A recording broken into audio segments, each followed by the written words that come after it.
My council colleagues are starting their third meeting of the day, so well done to all of you.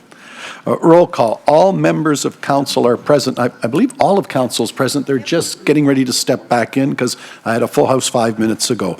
Declarations of conflict of interest. Seeing none. Approval of the minutes from the November 14, 2019 Regional Council meeting. Do I have a motion, Madam Clerk? It is moved by Councillor Vincente, seconded by Councillor Starr. All those in favor. Approval of the agenda. Very good. It's been moved by Councillor McFadden, seconded by Councillor Mahoney. All those in favor. That is carried. We now go to our consent agenda, which brings me all the way down to start at items related to human services. Item 8.1, Strategic Housing Homeless Committee. Do I have consent? Consent. Item 9.1, Communications. Consent. 10.1. On consent. 10.2. On consent, sorry? I apologize. Councillor Sinclair, you're on the screen. You'd like that held. 10.2, the Aggregate Resources Act. Councillor Sinclair asked for that to be held. Very good. 10.3, on consent. 11.1, consent. 12.1, I think we'll hold. Yep. 12.2, on consent. 12.3, I think will be held. Yep. 12.4. Consent. 12.5. Consent. 12.6. 12.6, Councillor Parrish.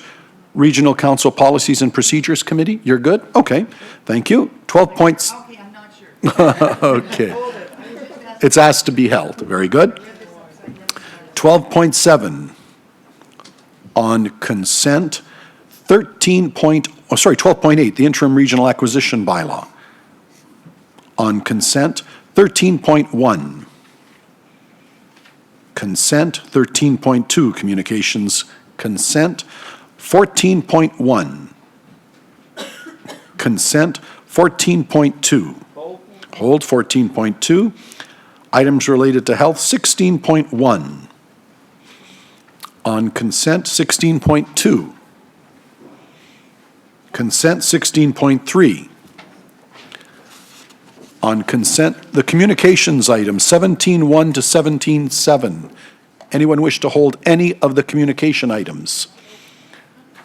All on consent. Other business 18.1 on consent, and then I will deal with the notices then, Madam Clerk, and we're otherwise good to. Oh, sorry. Yeah, just a very good point. While I'm at it, the in-camera, does anyone want anything to be disposed of now? I'll take them in turn. Item 21.2, appointment of Associate Medical Officer of Health. On consent, that was an easy promotion. 21.3, funding request for the CRTCA. TRCA, very good, in Ward 4. That is on consent. 21.4 will need to go in camera, and 21.5. Do I have question on 21.5 to be held? Okay, very good, well done. Madam Clerk, that leads us to the tally for our consent agenda, as has been moved by Councillor Medeiros, seconded by Councillor Fonseca. A recorded vote on your consent agenda, please.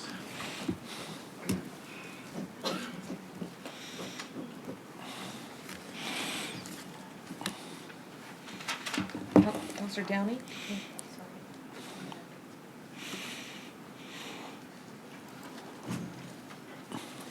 And that carries. Well done. Which brings us to our first delegation, item 6.1, Hilary Marshall, Vice President, Stakeholder Relations and Communications, and Michelle McKenzie, Region of Peel, Municipal Member, Board of Directors, Greater Toronto Airports Authority, GTAA. And I remind all our colleagues as you're coming forward, we have a 5-minute delegation time for all those that come before us.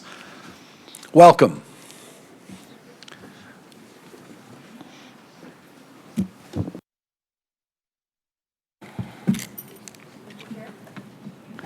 Sorry, Councillor Parrish. Yes, I would just like us to be a bit lenient on time. I think this is a pretty big delegation as far as content is concerned, and give them a couple more minutes. Very good. Thank you.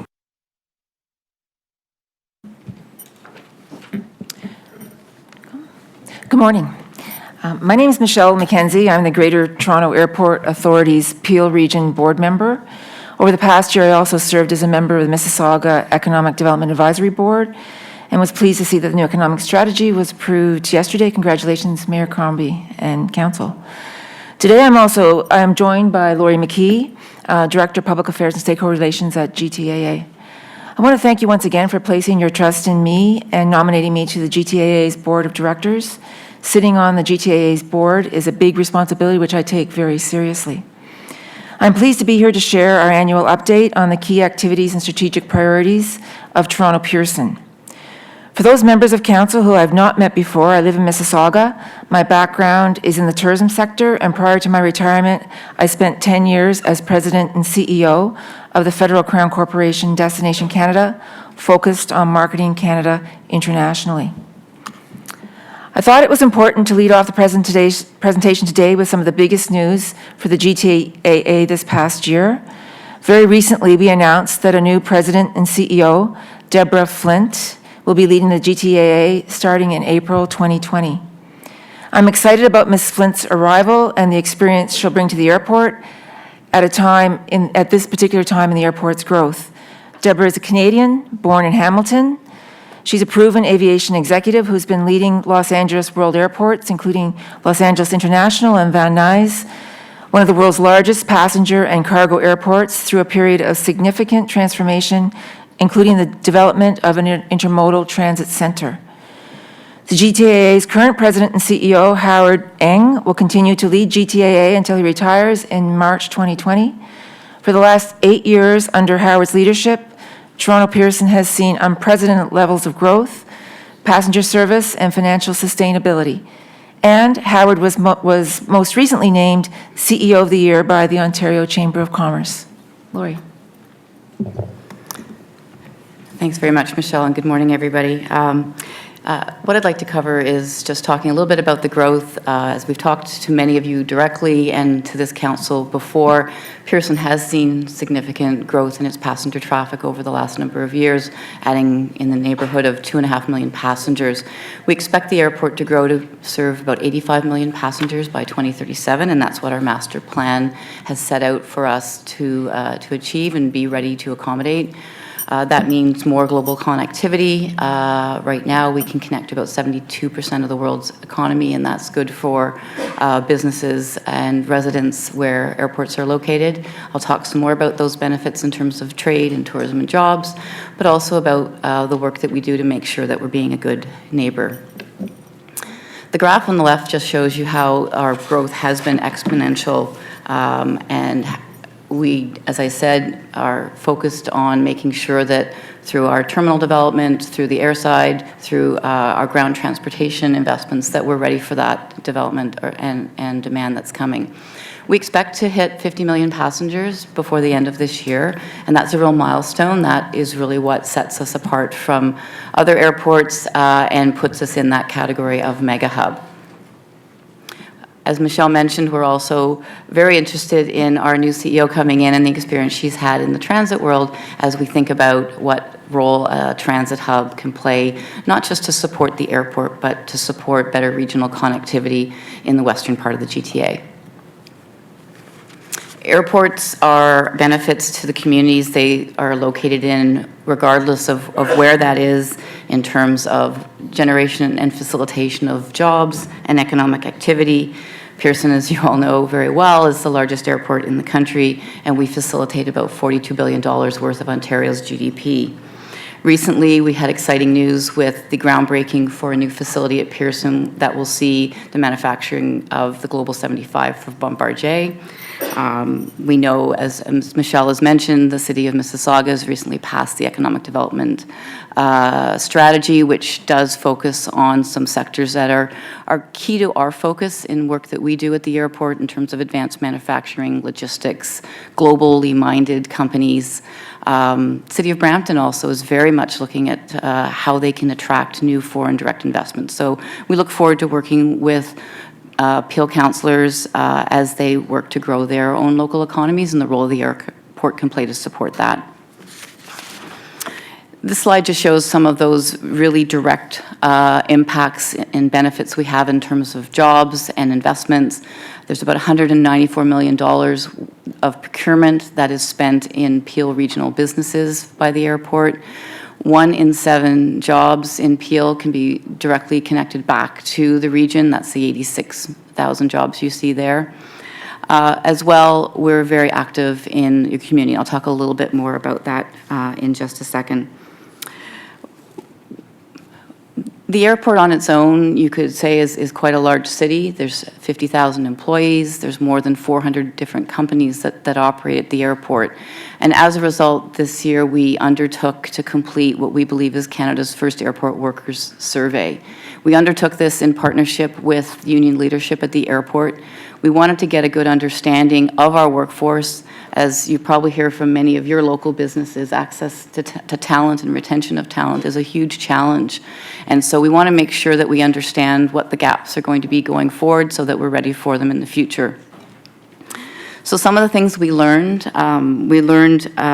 the demographics of the workforce at Pearson very much mirrors the residents around us and in the region of Peel, but in terms of age, immigration status, gender, education levels. We learned that 80% of our workforce feels a great place, a sense of pride working at the airport and like to stay in their roles. We also asked questions about transit and their individual commutes. And so we know that 83% of Brampton employees live in Brampton, and 80% of Mississauga residents rely on their cars to get to work. So it does tell us that there's opportunities for us to do better in terms of better transit connectivity. We also did learn that there are some groups of employees that are more likely to experience some elements of precarity in their work. We know that 22% of the workforce work part-time, and 21% are working at a minimum wage level, and that those folks are more likely to be women, immigrants, and under the age of 35. So that gives us some food for thought in terms of some of the gaps and challenges that we need to work on.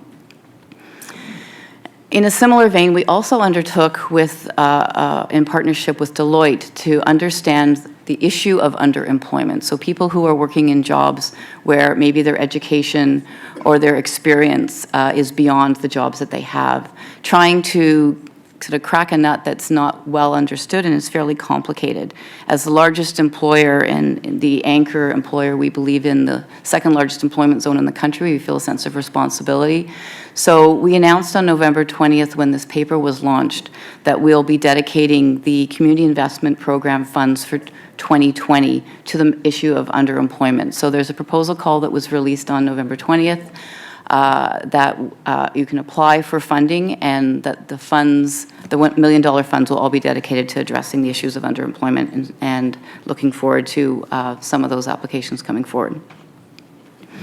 As I said, we've been very active in the region in terms of attending local events. We have our street team that's very busy throughout the summer months. We also sponsor a number of community events. We will hold open houses to talk to residents about the airport.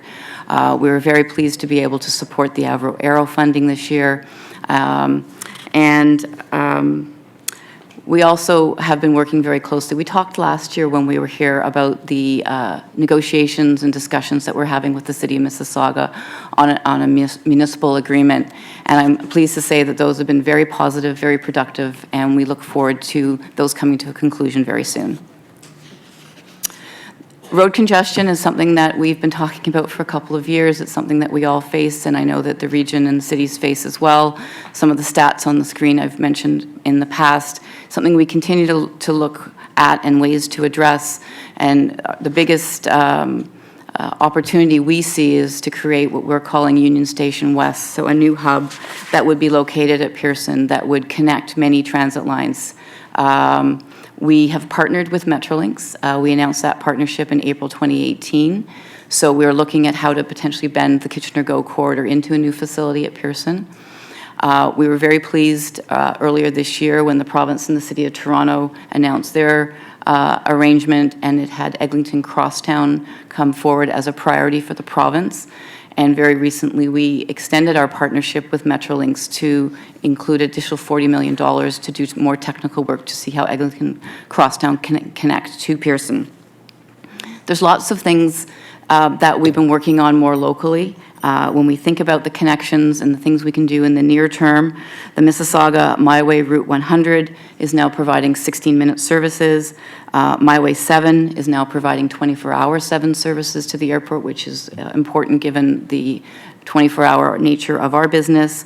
The GO Bus 40 has also increased its services in peak period. We're also participating with Peel on some of its goods movement priority initiatives, so the Peel Goods Movement Task Force as well as the Smart Freight Center project. And so we're very pleased to be able to participate in those, because that's moving cars off the road is only going to help movement of goods, which is a big part of our business. As we look at aviation growth, we've talked before about the SOAN network and the need for other airports in the region to think about the role they want to play to serve the long-term demand. Pearson can't do it all going forward. We expect, as we've mentioned, 85 million passengers to flow through Pearson, but the demand is for about 110 million. So airports from Kingston to Windsor, Niagara to Simcoe are working together to think about the role they can play. This past year, we also launched a new group called the Southern Ontario Municipal Aerospace Council. It's a group of mayors from the cities who have airports, and I'm very happy that Mayor Crombie has taken the inaugural role as chair of that group, and they're able to advocate for more investments. Bombardier is a great example of an aviation or aerospace investment in Mississauga, but other communities are looking for those opportunities as well, and I think we've got some great airport assets that we can promote globally.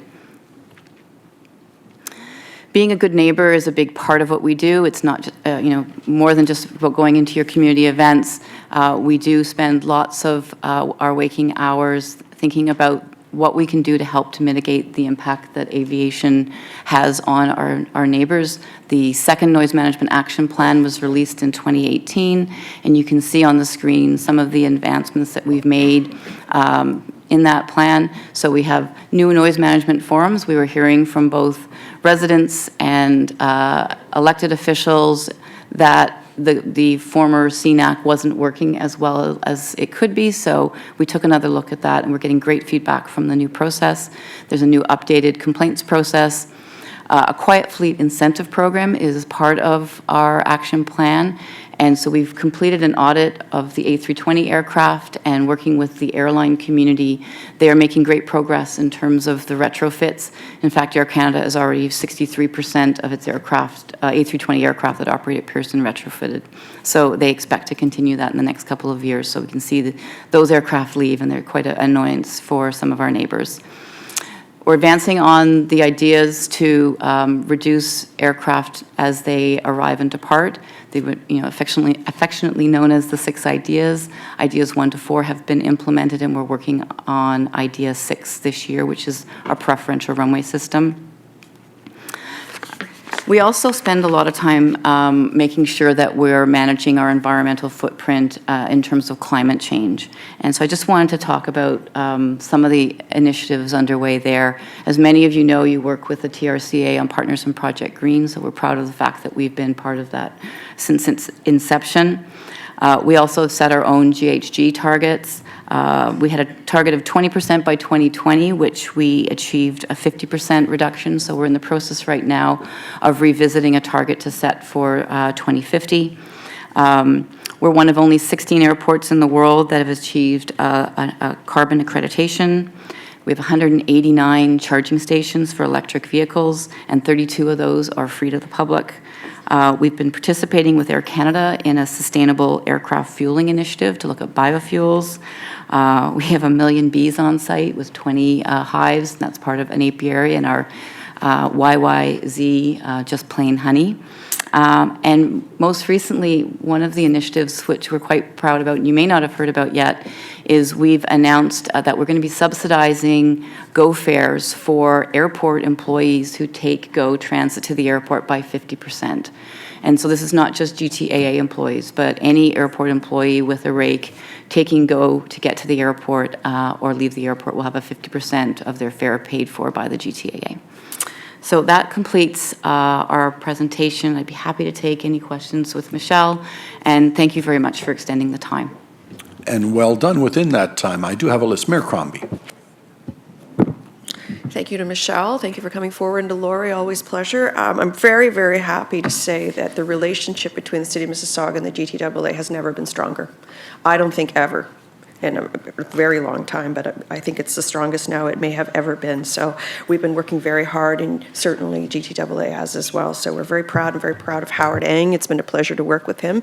Very sorry to see that he's retiring, but excited about the prospect of Deborah coming on board. How exciting, a Hamilton girl too. So it's just wonderful news. I'm proud still to be chair of SOMAC. We've got a lot of opportunity, seeking out new investment from abroad into our aerospace industry here. However, I guess locally, we've made the biggest investment so far with Bombardier coming over in 2,000 new jobs, and what a coup that's been. And our team in Mississauga worked very hard to secure that. So that's wonderful. I know you're growing like crazy. You're 50 million passengers, but a demand for 110, and that's the strategy for SOMAC on how do we alleviate some of that from Pearson, and who else can take on some of that demand. And as well, you're one of the biggest employers in the GTA, contributing to, what did you say, 6% of the GDP of Ontario. That's very, very significant. So we don't have to get into that. I appreciate the role as well you've had on EDAB, and thank you. And I guess my question is, to sum this all up, is the $1 million for the underemployment. How do you see that moving forward, and where do you see that money going from the Deloitte report? There's a number of buckets that we are looking for applicants to come forward and seek funding. Some are interventions where we can try and intervene with employers on behalf of individuals looking for work. One is on research, see if we can just understand the issue of underemployment, because it's not well understood. Another is thinking about, are there opportunities to have groups come forward with ideas around policy changes that might help to resolve the issues of underemployment. And so the proposal call is available on our website. It's still open. It's open until tomorrow. But as I said, we did launch it November 20th. And so we're looking for targeted applications coming from Brampton, Toronto, and Mississauga. So we're trying to obviously focus in as close into the airport where we have most of our impacts and where we see this employment zone most concentrated. And so we look forward to the applicants coming forward, and we hope by early next year to be making decisions. And what criteria would be required for an applicant to come forward? I believe they need to be a not-for-profit entity. I'm going to have to get back to you with all the specific details, but we can email those and make sure that all councillors get them. Yeah, the time frame is short right now, but Yes. the runway is short, if you may. Ha ha. Anyway, so thank you for that, and you did give us an update on the transit hub, which was going to be my next question. So just wanted to say thank you for coming forward and giving us the annual update, and all very good news this year. Very good news. Thank you. Thank you. Mayor Thompson. Thank you, and I'd like to do a bit of a shout out here for Caledon as well. Pretty much all the steel that's built your terminals and everything has come out of Bolton. The prefab concrete's all come out of Bolton. And throughout Caledon, a lot of our businesses, the biggest part of their market is serving the airport. So I know Brampton and Mississauga are the big, sexy, beautiful ones, but Caledon's there, and I want to do a shout out because I do know that you do have a huge footprint in Caledon with the impact that you do have. So please, going forward, I just want to do a shout out for my businesses that rely on the airport. You're a huge part, and I know a growing part to, as we grow the economy, the airport is still going to have a big impact on what Caledon does. So I just want to do a bit of a shout out for that. Thank you for that, and we'll make sure that we highlight that going forward. Thank you. No, thank you very much. And one thing I will compliment you on too is the challenges of moving people through. And I know when I've frequently used the airport, getting through customs and everything has improved significantly. A big shout out, because that has been a tough challenge, and I'm extremely impressed. And even when you've had the high pressures, You've been able to move people through quickly and efficiently, and that is one thing that I know works extremely well. And I know where I've gone through other airports in the United States too, a lot of them are using dogs now, and you can either go through the machine, or do you want to take the dog? I'll take the dog. But is that something we've looked at as a possibility going forward? I know CBSA and CATSA, who are the primary sort of flow of passengers through the building, are really focused on facial verification, so using technology so that you don't have to use your paper or scan your, iris scan or your fingerprint, so moving to a much more seamless touch approach using your face. It's already in our passports in terms of a chip, so just accessing that. I haven't heard that they're looking to use dogs. I know we use dogs in a number of different ways at the airport in terms of food and drug work, but I haven't heard for actually crossing. I mean, I think the CBSA uses dogs, and so you'll see them in baggage hall areas, so they're checking in terms of what you might be bringing back. No, I've experienced that in Atlanta, Orlando, different times. It's just they have the dog just to move their lines through. Right. But I thought, well, that's something that's interesting, so that's why I just thought I'd ask the question. Who knows, maybe our new CEO will come in with that as an idea of something she's been using in LA. Well, it is, and Yeah. it's good to bring a Canadian that's been successful For sure. home. So Yeah. well done. Thank you. Councillor Sato. Thank you, Mr. Chairman. Nice to see both of you here today. When the mayor mentioned that relationships have been better than they ever have, and I want to remind Nando that one of the first meetings I ever had with regard to the airport was, I think, 1992, when we had an evening meeting that went until 2 in the morning on airport relationship. And at the end of that meeting, we were still here and here, or more like this, I think. But times have really improved since then. But Lori, I want to particularly thank you for sitting on the tourism board in Mississauga. You have been a great asset, and you provide us with valuable support and information. And of course, Michelle, you come from destination marketing, so you know how important that is for us. And we will have more discussion as we're moving to our own DMO. We will have more discussion as how the airport can help us with that. With regard to the transportation of getting employees to the airport, because that is very critical. And Lori, you did mention about the My Way 100 bus that runs along the busway. Have you seen an appreciable use of that by employees going to the airport? Yes, my understanding is that the uptick in the service has been very positive, and that they're looking at opportunities to grow it as well. And so, yes, I think there's been an uptick in it. Good, because I know when it first started, I got complaints from some of my residents that work at the airport because of the hours that it ran. That's right. And because the employees at the airport don't work 9 to 5 or 8 to 4:30, it was not the times, because I think we just run it from, was it 7 in the morning until 7 or something like that, not on weekends.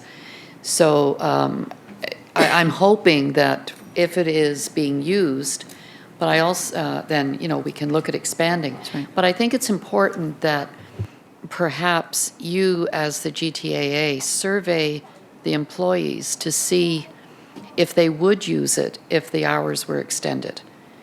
That, is there a need beyond the hours that we're providing the service? Because I think it's a good idea, and I know everyone was really excited, and then, but we can't get to work because I work on Saturdays, so it didn't help them at all. The other item that, and I've raised this before, and I still don't see it on here, when you present it to us, and when we've had Metrolinx present the transportation hub, the mobility hub, I pointed out that what was missing was any linkage with the future 407 busway. You remember that. So I'm going to raise it again because I still don't see it in here. And I know that I had a promise, and I don't think it was you, I think it was someone else that did the presentation, that they would work with Metrolinx to at least show it as a future link, because I think that would be an important one. It would serve the residents in the northwest part of Mississauga, well, West Mississauga, as well as Oakville and beyond. So I put the map back up, Councillor. Thank you very much for the question. And you have raised this many times, and it is there. It's the black line. Oh, it's the black line. Okay, it just kind of ended in the middle. I wasn't sure that that was, okay. Because it's Burlington to Oshawa is the 407 Yeah. Transitway. We totally agree with you. We think this is an opportunity It to is there. build. I missed that. That's okay. I was literally just talking about this file with people yesterday at MTO and at Metrolinx. It's actually not a Metrolinx project. It's an MTO project because it started as a Right, roads yes. project. We spent the summer reaching out to municipalities throughout the greater Golden Horseshoe to talk about transit. And one of the things that came out loud and clear is the fact that our transit network is all focused on people heading into downtown, and that we haven't built the connectivity to allow people to move in that east-west, that northern arc, and so the Exactly. 407 corridor. And when you look at the employment zones in Peel, you look at the major employment zone in York region, which is now, like, Pearson is second in the country, York is third, and then also the growth we're seeing out into Durham as well, is that we really need to be able to connect people where they live and where they work across the northern part of the region in ways that we don't today. So this is very much a part of our Union Station West discussion, and something that we see as very important moving forward. Of course, the challenge is going to be, how do you connect it to the airport? Is it down the 427? It's already congested, Right. so there's a few nuts to crack there, but the 407 Transitway is very much in our sights. Okay, and the reason I didn't see it is that unfortunately my presentation printed large font and it's cut the entire right side off. So I didn't have the list that showed it, and I Right. wasn't too clear on here. So thank you very much. Thank you. Councillor Parrish. Yes, well, thank you very much. You guys are wonderful neighbors in Ward 5, and happy to have you. I don't think people realize, but because of your location, we have more than 300 industries involved with aerospace in Ward 5 and a little bit in Etobicoke, so you're very good for the economy. And I want to congratulate Lori for looking as young as she did in 1993, the first time I met her, when Mr. Chrétien was fighting, selling the airport, and all kinds of other nonsense was going on. But you haven't aged a bit. And don't say that back to me, because I won't believe you. And Michelle, you should be really proud of being selected to be on the board. I know they go to very unique and well-qualified people. So to get through that process, I'm really, really pleased to have you here. Well, let me say, I came through your process first. Our process is even worse. So thank you. And then it went forward to the airport process. I was delighted. I am delighted. It's a big responsibility, but it's very rewarding, and I take it very seriously. So thank you. And you get to hang out with Hazel McCallion. Yeah, I do. That in itself is a unique experience. She's going to be 99 in February, so Valentine's Day, you guys should remember. My first exposure to the airport was when it was Malton Airport, and it was really small. My dad was a policeman in Toronto, and on his days off, which were not weekends usually, we'd pile in the car and go sit on the roof of the car and watch the planes going in and out. So fondest memory I've got of my dad. It was wonderful. I'm very grateful for the approvals that we got through the GTAA on some of the adjustments for housing in Malton. We have two modest rental high-rise going in on Goreway beside the fire station, because you did that. And I'm looking at some in other locations. We don't have a lot of land there, but we really need housing, affordable housing badly. I also want to thank you for your contributions to Malton events and projects. And it's great that Bombardier is coming in with 2,000 jobs, but I think Wayfair is, from a personal perspective, having Wayfair there on your property is actually even better, because the stuff gets here really quickly to my house. There's little packages there all the time. So you're very good neighbors, and I thank you very much for coming today. Thank you. Councillor Dillon. Thank you, Mr. Chair. Thanks so much for coming today. Just a quick question. We've had discussions with our own transit staff in terms of direct connections to the airport. I'm just wondering if you can expand on any discussions you've had in terms of those in terms of transit going directly to Pearson. Yes, there's an extension of a bus in Brampton that's now going to the Malton GO station, and so we are looking at opportunities to connect from Malton GO right to the airport as well, so those discussions are underway. We've done a number of workshops with all the transit authorities operating in the cities around the airport, and that's generating different ideas about what's possible in terms of future growth and frequency and new routes. It's also helping us understand what some of the challenges are that transit operators have in serving the airport. One of the biggest challenges that has been indicated to us is, given the road structure at the airport and the curbs the way they are, it takes a long time for a service to come in and out of the airport. And so the run time often makes the business case to advance a new route or a frequency challenging. So we are making investments that are going to be in 2020 to have some more dedicated routes for buses to take as they come into the airport, which is going to cut down the drive time for those services, which was hopefully going to help the business case so we can see more services coming in. Thanks. And so just speaking to my particular wards, bus 30, I think, goes directly to the Malton GO station. But just on a personal note as well, I do use the Up Express a lot. And just coming from the north of Brampton, we're looking to make it more easier for our people who work there. There's a significant number of people who, from my wards, who do work at the airport, but a lot of students, a lot of people who work in downtown need to get there. And sometimes it seems it's a little bit tricky. You got to go through, firstly, you got to get there through transit, but when you do get there, it's a bit of a maze to finally, get to to the train itself. And so just a personal experience, a heads up. But I think with hopefully the addition of a transit station, it'll clear things up a lot. But just my 2 cents. Thank you. Okay, we can take that back. Thank you.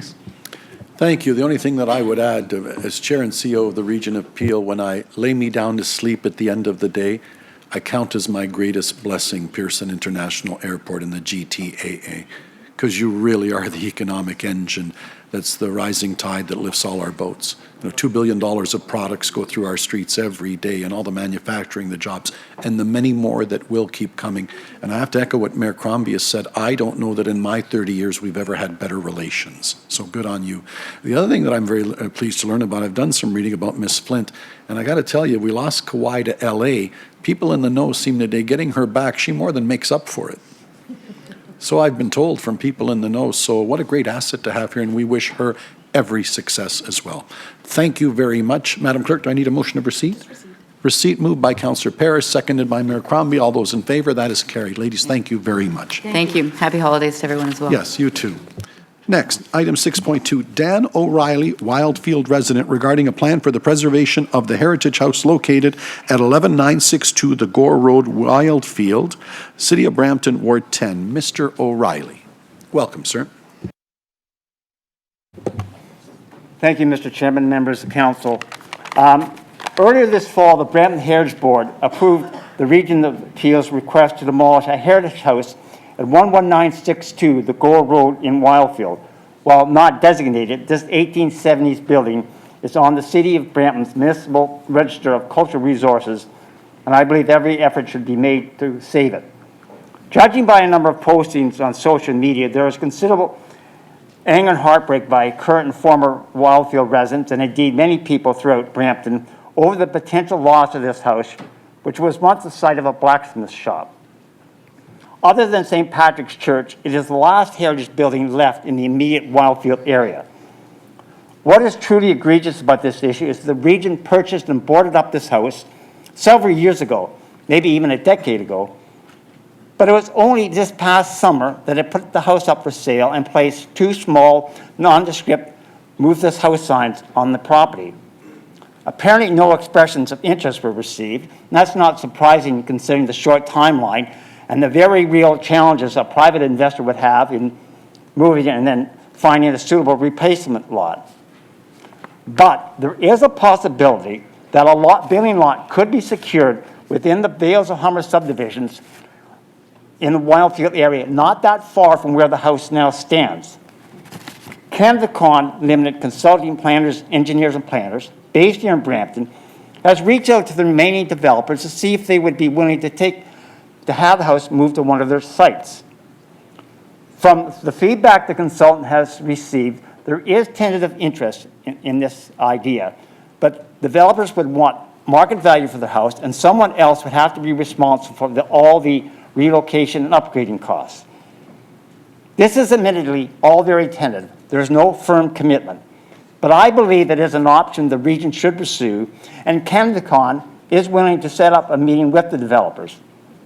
Now, Mr. Chairman, the combined cost of purchasing a new lot and then moving the house itself would deter all but the most risk-taking custom or niche builders from considering such an endeavor, even if an arrangement can be made with those developers. And that's why I'm here today, to ask the region to commit to assuming all the relocation costs, to act as an incentive for a willing partner to come forward to take ownership of the house and then move it. Having listened to your budget deliberations this morning, I realize the region has a number of hard financial choices, but I think this move would not represent a very small portion of your budget. And surely some funding can be allocated to saving our built heritage. Too many buildings of heritage and cultural merit throughout Peel have already been lost. The emphasis shouldn't just be on the fastest and cheapest way to install a sewer or build a road. To quote a paragraph in an extensive Brampton Heritage Board report on the fate of this very house, cultural heritage resources are a non-renewable resource, and any loss of any cultural resource has a significant impact on the understanding of Brampton's history for current and future residents. And that applies to the residents of Mississauga and Caledon as well. In conclusion, Mr. Chairman, the successful relocation, integration of this house into a new location would be an asset to the host community, as well as a credit to the custom builder, whoever comes forward, and to the Vales Humber developer, far-sighted to recognize the advantages of having a heritage home in one of their neighborhoods, and last but not least, the region's boldness. Thank you. Thank you very much, and if you'll be seated, there may be some questions. I may say, I know staff was good enough to brief me a very extensive file on the history of the site that I've been made aware of as well. With that, to our list, Councillor Vicente, please. Thank you, through you, Mr. Chair. Mr. O'Reilly, thank you so much for coming here to delegate on, to advocate for this property. Just a few questions. Yes. When did you learn that the Brampton Heritage Board, after deliberations, made the decision to approve? Only a few weeks ago. And Mr. O'Reilly, was it afterwards that then you had conversations with CanadaCon? Yes. Okay. Like, this information is information that the board did not have at the time that it made its decision. And I am certainly believe that staff went through every potential iteration on what could be done to save the house. But this is a rather new development. So through you, Mr. Chair, to staff, is the house still up? Well, I can answer that question. It is. It is, okay. I live in Wildfield. So in a situation like this where there is a potential to save the property, what avenues might we have in order to facilitate that? Through to staff. Thanks, Councillor, for your question. Through the chair. So as you know, being with the Brampton Heritage Board, we've followed a process that we started about 18 months ago in June 2018 to go through all the different motions looking at what we're going to do with this property. We looked at relocating the house within the property. It's not necessarily viable given how much we're going to have to take as part of the road widening and relocating infrastructure. We're now at the point where through the Heritage Board, through City Council of late, we have a demolition permit, and we're sort of at the goal line of tendering the work to start things into progression. But you haven't issued a tender yet? Nope. Knowing that this was coming today out of respect for wanting to hear this out today, we have not moved forward after receiving those permits. Well, we thank you for that. So what can be done to look at this possibility but still respect the fact that the Region of Peel essentially is ready to go? So through the chair, I'll try and go at this the other way around. We want to keep our construction timelines of 2022 to start the road construction. we want to be in construction for the water main relocation this spring, which means we need to, if we are going to proceed with demolition, we'll be demolishing as soon as we can, late winter, early spring. So, through you, Mr. Chair, what would be the likelihood that we could find a way, given only a 4-month timeline at best, to find a parcel, pick up the house, and move it there before you need to do your work? Is there a chance? So through the chair, there would be a chance, but there's the other side of the coin being, we would have to look at how we'd finance that. When we brought the report back in June of 18, the cost to move the house, including some amount for property, but also doing all the work required to get up to building code, it is, the delegate's correct, it is in not great repair at the moment. Would be upwards of $1.5 million. So that's the part we would have to discuss. You know, and this is one of the challenges I think that all individuals who either own or have a heritage property have to grapple with. We've had some very preliminary discussions at the City of Brampton that, you know, perhaps it would be a good opportunity for municipalities everywhere to consider in situations where it is very clear that a heritage home cannot be saved, and the only solution therein is to have the property taken down. Perhaps, you know, there should be some consideration made for the loss in heritage value and a financial compensation provided to the municipality, which those funds could then be used to help fund worthwhile heritage preservation projects. I'm inclined just to give the folks of the Wildfield area another chance at this, and if perhaps staff could engage in conversations with CanDivCon and report back to this council on what you can find out from them. Thank you. Thank you. To, I think, be discussed further by our colleagues. Councillor Dillon. Thank you, Mr. Chair, and I just want to thank Mr. O'Reilly for coming in, and you know, it was very honored to work with you and the community as well to be at the naming of Father Eugene O'Reilly Park and the Sister O'Reilly Road, and I think it certainly is important for us to remember the history of that particular area. So I just want to say thank you. Thank you. So my question, is to yourself, Mr. O'Reilly. Yes.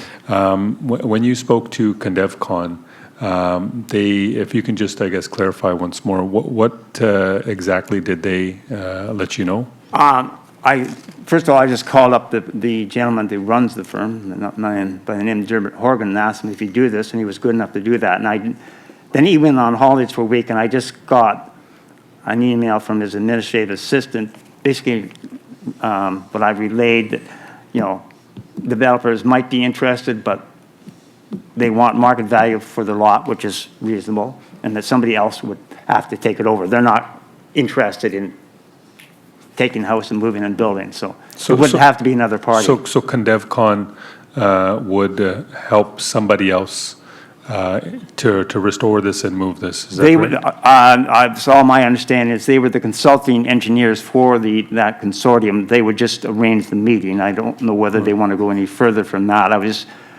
If something arrangement could be made and there's, you know, publicity about this project, and the region, if the region did commit to assuming the relocation costs, that would hopefully attract somebody. Right.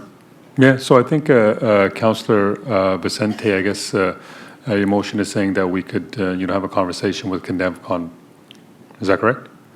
Sorry, through the chair. Thank you. Through you, Chair. Yes. So I'd be supportive of that if staff can just have a conversation with CanDivCon. Sorry, my next question would be to Mr. Farr.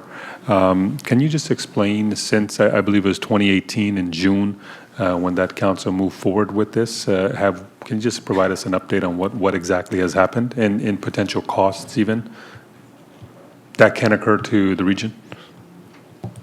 Okay, so with me today is someone you all know well, being Gail Gorman, our manager of real estate and capital acquisition. So she helps us on all of our capital projects, acquire any small easements to big properties like this. So I'll let her explain, and she can do much more justice than I can in explaining the process we've followed for the last 18 months since we were around this table discussing this. Hello. So I just wanted to make everyone aware that we've been working with the City of Brampton Heritage Board since 2011. We have public works staff as well as real estate staff have been in front of the board 4 times, providing the board with an update as to looking at different options for this structure. We came to council in June 2018. We presented to regional council 5 options. Regional council gave us direction to, and just bear with me for 1 second, was to offer the structure for sale and the relocation to a third party who will, at their own risk and expense, undertake to move the structure off-site. So we did do that. We worked with the Heritage Board, made sure as many people, I know the Heritage representatives contacted as many people as they could to see if anyone was interested in this building. We had signage up on front of the property. The signage was there for over 9 weeks, and we did not have one person interested in this property. We went back to the board, and then at the board, there was a very healthy discussion about the structure and what we could do to save the structure. But it was the decision of the Heritage Board to allow that building to be demolished. That then went to the City of Brampton Council, and they agreed and approved the demolition of the building as well. So, thank you for the answer. Mr. Riley, has there been any discussions with any of the local residents or perhaps even the congregants of the church in terms of getting a group or identifying a group that could possibly help purchase the building and restore it? Not really, and I don't think that's very feasible, actually. No, actually, okay. So I do support the motion by understanding the cost. There's a significant cost to this, but I'm hopeful that within the next few days, if the motion passes, or as quickly as possible, staff can have a quick chat with ConDevCon to see what those options are. I think we owe it to the residents to exhaust all of our options, and I think certainly, it's worthy of us having a discussion with them since you've already reached out to them. So I will support the move to report back. Thank you. Thank you, Councillor Innes. Thank you, Chair, and thank you, Mr. Riley, for coming to present today. I too would like to just take a quick pause, and I'm going to say a quick one because I know that you're trying to meet your timelines, which is a lengthy and significant project for the community. So, but I think that if there is new information, that we should take a quick step back to make sure that we have all the information to make the best decisions before us. So I will support Councillor Vincente's request and also ask that a timeline be put on it. I know that we're approaching the holiday season and sometimes it's difficult to get a hold of certain stakeholders, but I think that we really do have to be cognizant of the timeline that staff have presented for their project as well. So I support that. My other question, I guess this brings up an issue because in Caledon, in particular my ward, there are a lot of heritage homes and a lot of listed heritage who quite don't have the designation, but they're listed. We're in a process of starting to do multiple community celebrations for bicentennial communities, so communities that are 200 years and older, which means that there's a lot of heritage homes in our communities. When this first when we first knew about it, it's been almost 10 years, this process. So I guess my question for staff is to making sure that there's policies in the future that homes like this don't get boarded up and sat on for 10 years. Because when a home like this gets boarded for 10 years, it falls apart. Yeah. And we need to make sure that that's not happening, and that if there's a process that needs to be happening on the front end on our part, what is that process? Do we have one already? I know that every site has a story, and that's probably where this is coming in. I just want to make sure that in the future, especially in the community that I represent, where I know there are a lot of listed homes, that we're not just boarding them up and letting them sit there, because they deteriorate and then they are valueless. Through to staff. Yep, through the chair. I think we can take that as direction, and at some opportune point, we can report back on more information. Okay. Thank you. Thank you. Councillor Parrish. Yes, thank you, and thank you, Dan. I'm on the Heritage Committee in Mississauga with George Carlson, and we try to save houses like this all the time. Often, we find that the only way to save them is to get a benevolent donor to come in and move the house. And given, just mentioned the Christmas season, I think you should get a crew out of people of like mind, decorate it to heck with lights, put a big for sale sign, we'll move to a new home, and see if you can get the press to pick it up for you. And there'll be somebody out there reading it that's going to go, yeah, I'll take that and put it in my backyard. I think realistically, it's going to be really hard to save it. Okay. I can just see, I want to get a spray thing and take all that yellow paint off it and see what's underneath. But, I mean, it's a lovely little house, but there's dozens of them around. And I think you got to use a little bit of pizzazz and a little bit of marketing. And you just I've got lots of white Christmas lights, so you can call my office and we'll send them up. And just decorate the heck out of it and put a big sign on it, need a new home, get the press to come out and look at it, and I'll bet you'll find somebody out there that'll move it for you. That's, I think, your best bet. Meantime, if you delay it long enough so that it gives you time to do this, I would support that motion wholeheartedly. Just a question, will the region allow me to do that? They have now no trespassing signs, so can I just go ahead and put those lights on the house? Yeah, why don't we just hang on for a second? Whoa, just to whoa. be, Who put the no trespassing on there? It must be the region. Yeah. Well, I That's think in the our- region would let you put Christmas lights on it. Let's just. Region people, what do you say? Yeah.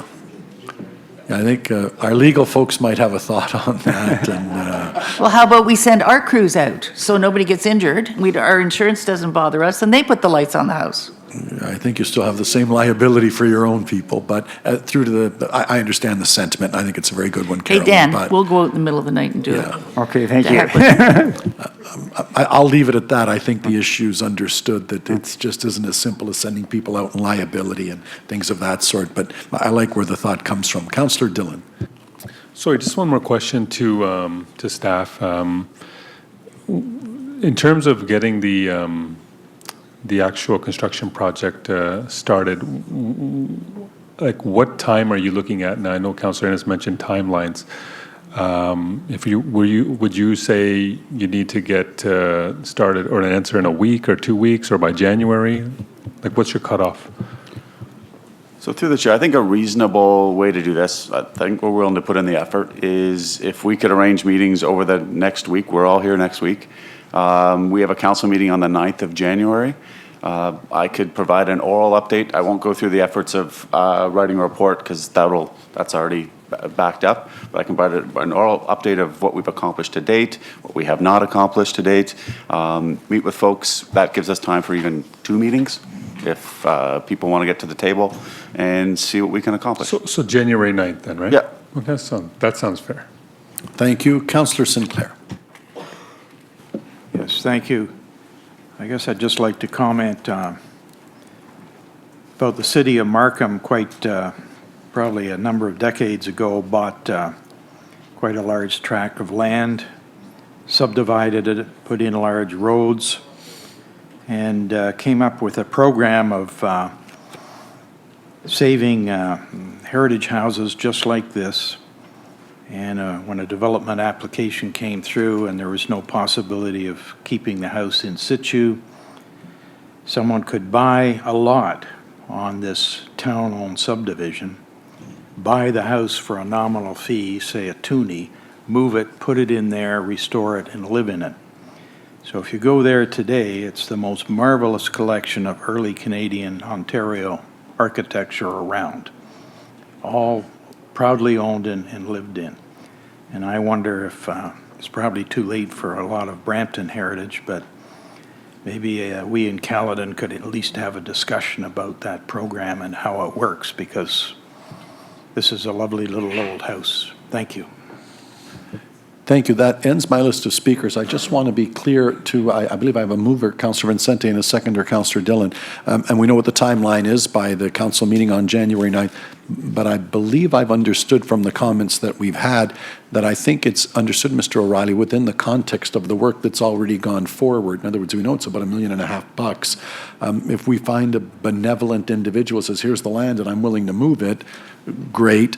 I don't know that we're exploring the possibility of us saying, well, we've got $1.5 million, because if we did, we'd have done that over the last 9 years. So I think we're exploring other opportunities if there is some benevolence out there in terms of land and or the transportation rehabilitation costs.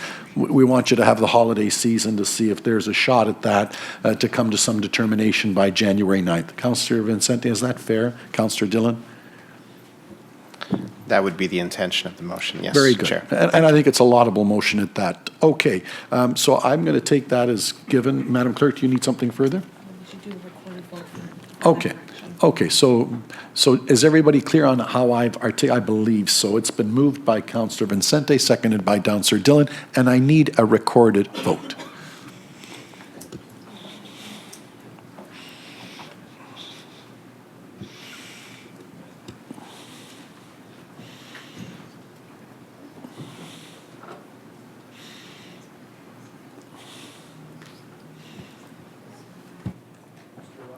Mr. O'Reilly, that carries unanimously, and well done on you, and God bless you. Enjoy the holiday season and good luck. Thank you very Take much. care. Thank you.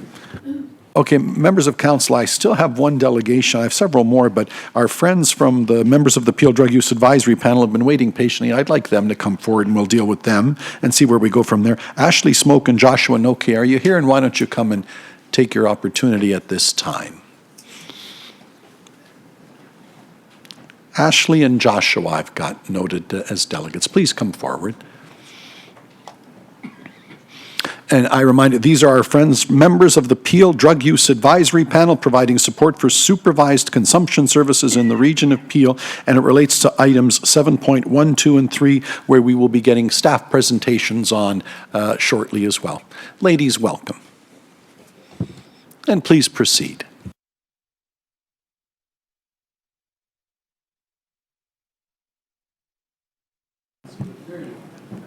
Okay. My name is Ashley Smoke. I'm an Indigenous woman. I'm a mother, a daughter, a girlfriend, an aunt, a college graduate, an award recipient, and I use drugs. My drug use really turned from recreational use to dependence because I was in a car accident one night and I wasn't at fault. I was going through a green light and was hit head on. I went to the hospital because of a lot of pain I was having over the course of a few days. And instead of getting x-rays or any testing, I was given 90 Percocets and told to go home and deal with my pain. When I went back to my doctors, to my actual doctors, to get a grasp on what I was dealing with, he actually told me that I wasn't in enough pain for Percocets, but I had already been taking them daily, and I was getting to the point of physical dependence. Instead of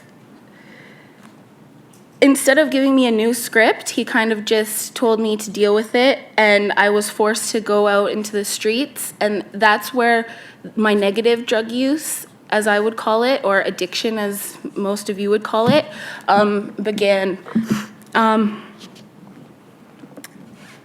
I was forced into the streets in search of opiates to curb my sickness, and eventually oxys were all I could get.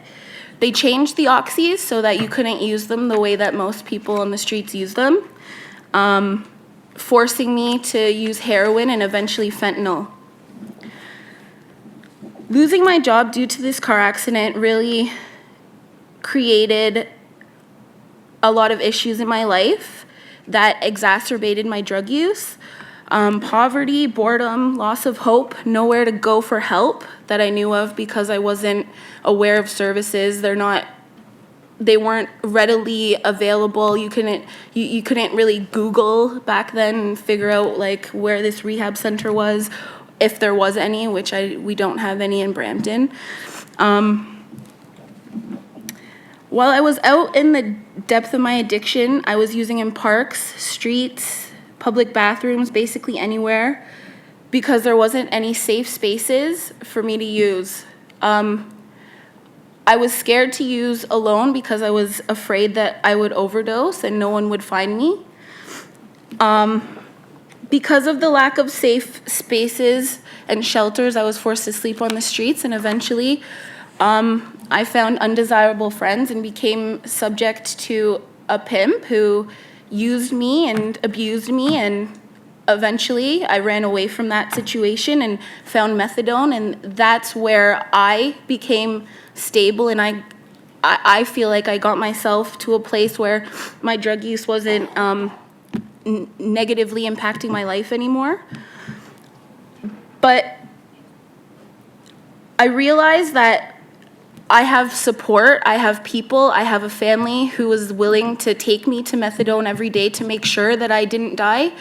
A lot of people don't have that, and a lot of people are out there on the streets, and especially women in Brampton, single women in Brampton don't have shelters to go to, they don't have places to go to, they don't have safe spaces. They're subject to a lot of abuse and things that they shouldn't really have to deal with, because they're people too, they're humans just like everyone else. So methadone was that for me, but a lot of people who aren't stable, who are homeless, can't get themselves to a place where the methadone program is enough. And I think that if we had a place like a safe consumption treatment center, I feel like possibly we could get people in the doors enough so that they can open their eyes to see that we have a lot of services, we have a lot of treatment services available, and there are people out there that can help them through the situations they're going through. And I feel like there's a lot of hopelessness in this region, and there's a lot of sweeping things under the rugs, and there's not enough people fighting for the change that needs to happen. Now that I'm stable in my drug use, I've noticed things in my family that my aunt is schizophrenic because her doctors completely cut her off of her meds. She'd had countless back surgeries and whatnot, and was told if she didn't stop using drugs, she would be cut off of her doctors, and her doctor just canceled her as a patient, and she became schizophrenic because of the imbalance in her brain. I have to watch her every day deteriorate. She doesn't know who I am. The things that the drugs have done to her brain is just so sickening to see, and it's so avoidable. I have two brothers who are also addicted to opiates. They're both homeless or couch surfing, and both of them overdose constantly on the streets, and they save each other, and one of them is in jail right now, and I'm afraid the other one will die because he's out there by himself every day, and there's nowhere for him to go should he overdose. There's nowhere for him to go to use safely and have someone there by his side should anything happen, because he's all alone out there. The most intense thing that I've had to deal with in my career, because I'm a peer support worker and I went to school for community and justice service worker, was the trauma that was attached to saving the lives of those who are overdosing, which is my biggest reason for needing one of these places. I've had to save countless people. I can't even count how many times I've saved people from overdosing.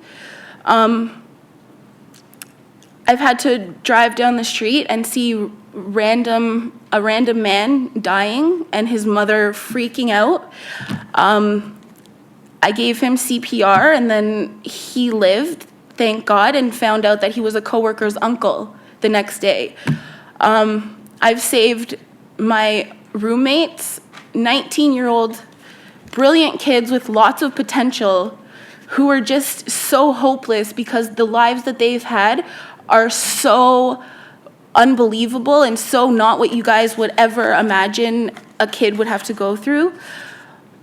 I've walked into the room and seen this young 19-year-old with blue lips and fully gray from head to toe. Like, I thought he was dead, and I've had to save him at least 7 times.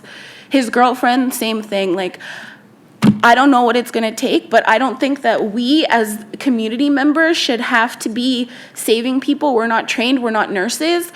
I think that there should be a place for people who use to go so that if they do overdose, there's people who are trained and who are licensed to be doing those things instead of people like me.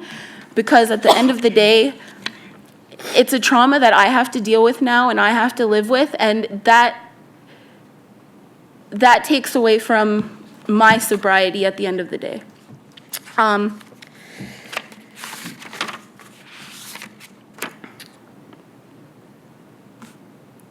tired of my friends, family, clients, people in general in the city dying. We really need this safe place, and we may not be able to save everyone, but the lives we will save by having a CTS will be worth every dollar it takes to put one in the city. It will be worth every argument from business owners, every negative press release, whatever the case is. If we can save any minuscule number of lives, it's worth it at the end of the day. Thank you. Thank you very much. Did you have anything else to add? Yes, I'd like to read my speech, if possible. And I apologize, are you Joshua? No, I didn't think I'm so. speaking instead of Joshua. Okay. I'm Katie Correa from Very PDAP. good. Thank you very He's not much. available today. Please proceed. Thank you. Over the past few years, the overdose crisis has become worse and worse. More and more people are dying from this deadly disease. These people are our sons, our daughters, our sisters, our brothers, our moms, our dads, and our beloved friends. This deadly disease known as addiction doesn't discriminate. It can kill our community's doctors, lawyers, and engineers. It targets the rich and the poor, the old and the young, the men and the women, and all of the races. An overdose happens when one's body cannot tolerate the amount of substance that they've ingested. This has always been an ongoing occurrence. However, in the past several years, the rate of overdoses, including ones that result in death, have increased dramatically. This is because fentanyl recently has hit the streets in our community. It has become readily available and is 100 times stronger than any other opiate, including heroin. Number 2, people are using alone because there is nowhere for them to go. And people are being forced to use in secret locations such as individual washrooms because they're afraid of prosecution. Even though there are solutions to reverse an overdose, such as the use of naloxone, a person who overdoses when they have used alone can obviously not self-administer because they may not realize that they are overdosing, or perhaps the medicine is not readily available to them. I have personally known 31 friends and acquaintances that have died in the result of an overdose in the past 3 years. This saddened me a great deal. It got so bad that eventually I was afraid to go out and bump into someone I knew, just for them to say, "Hey, did you hear about so-and-so? Yeah, nice guy. Too bad he didn't make it." Yeah, it affects me a lot. One day I wrote down a list of these 31 people, and as I was going over everyone's name individually, I realized that each and every person had their own set of unfortunate circumstances that led them to this horrible outcome. Each story was completely different and consisted of the same urgency and despair. This reminded me of the fact that each of these people had their own unique set of circumstances, and as I understood this, I realized that the most saddest thing about this whole overdose crisis It's not even that each and every person who I personally knew had passed away, but it was the horror of realizing that there is such a stigma by my community that others may not be as compassionate or understanding of the importance of each individual and the urgency of this crisis as a whole. I would like to share one of these stories now so that it can be understood how a sad set of circumstances had led this person, we'll call him John, to a horrible and extreme addiction that eventually led him to his death. Remember, no one chooses this outcome for themselves. It's a dis-ease.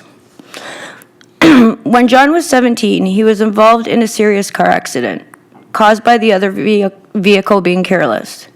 Even though he had a seatbelt on at the time, the impact of this tragic accident left him with a broken arm, bruises all over the right side of his leg, head injuries that he would never fully recover from and never be the same again, both mentally and physically.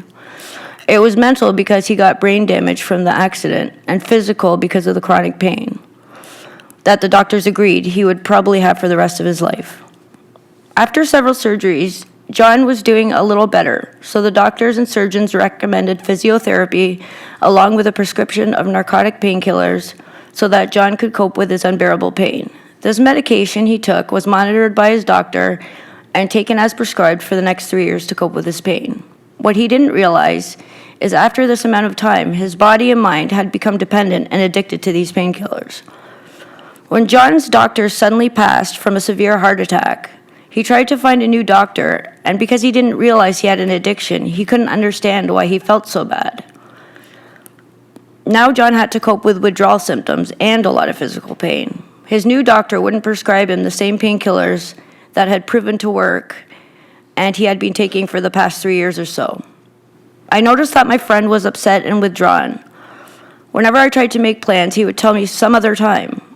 I spoke to John's mother one day. She told me that it's not just one new doctor that's refused him a prescription, but it's been several.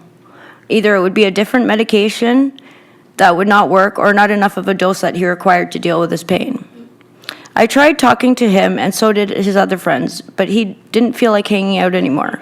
His mom told me not to take it personally, that he's in a lot of pain, depressed, and going through withdrawal too. She also told me that John had met a guy that offered to sell him some pills that would help John to feel better and that she was worried about him. I wanted to help him, but he wouldn't see anyone. I saw less and less of John. Several months went by, and I thought about him from time to time and wondered how he was doing. One night, I even had a dream about him. I missed him and hoped he was okay. The next morning, after I had the dream, I went to the grocery store to pick up some eggs. And as I was lining up at the checkout, I realized that the girl in front of me looked very familiar. It took me a minute to figure out who she was or where I recognized her from. When I realized that it was John's cousin, who I had met briefly like over a year ago or so, I couldn't wait to ask her how he was. "Oh, hi, I remember you," she said. "You're John's friend." "How is he?" I blurted out. "Oh, you didn't hear?" she said, sad softly with a nervous tremor in her voice. I knew already. I had heard this too many times before. I burst into tears before she could continue. "Oh, not John. What happened?" I'll never forget what she said to me. "Someone found him in the McDonald's washroom on the floor. He had been there for hours. No one had noticed. They had to break the lock to get him out." How, I asked, was... Sorry, just give me a second.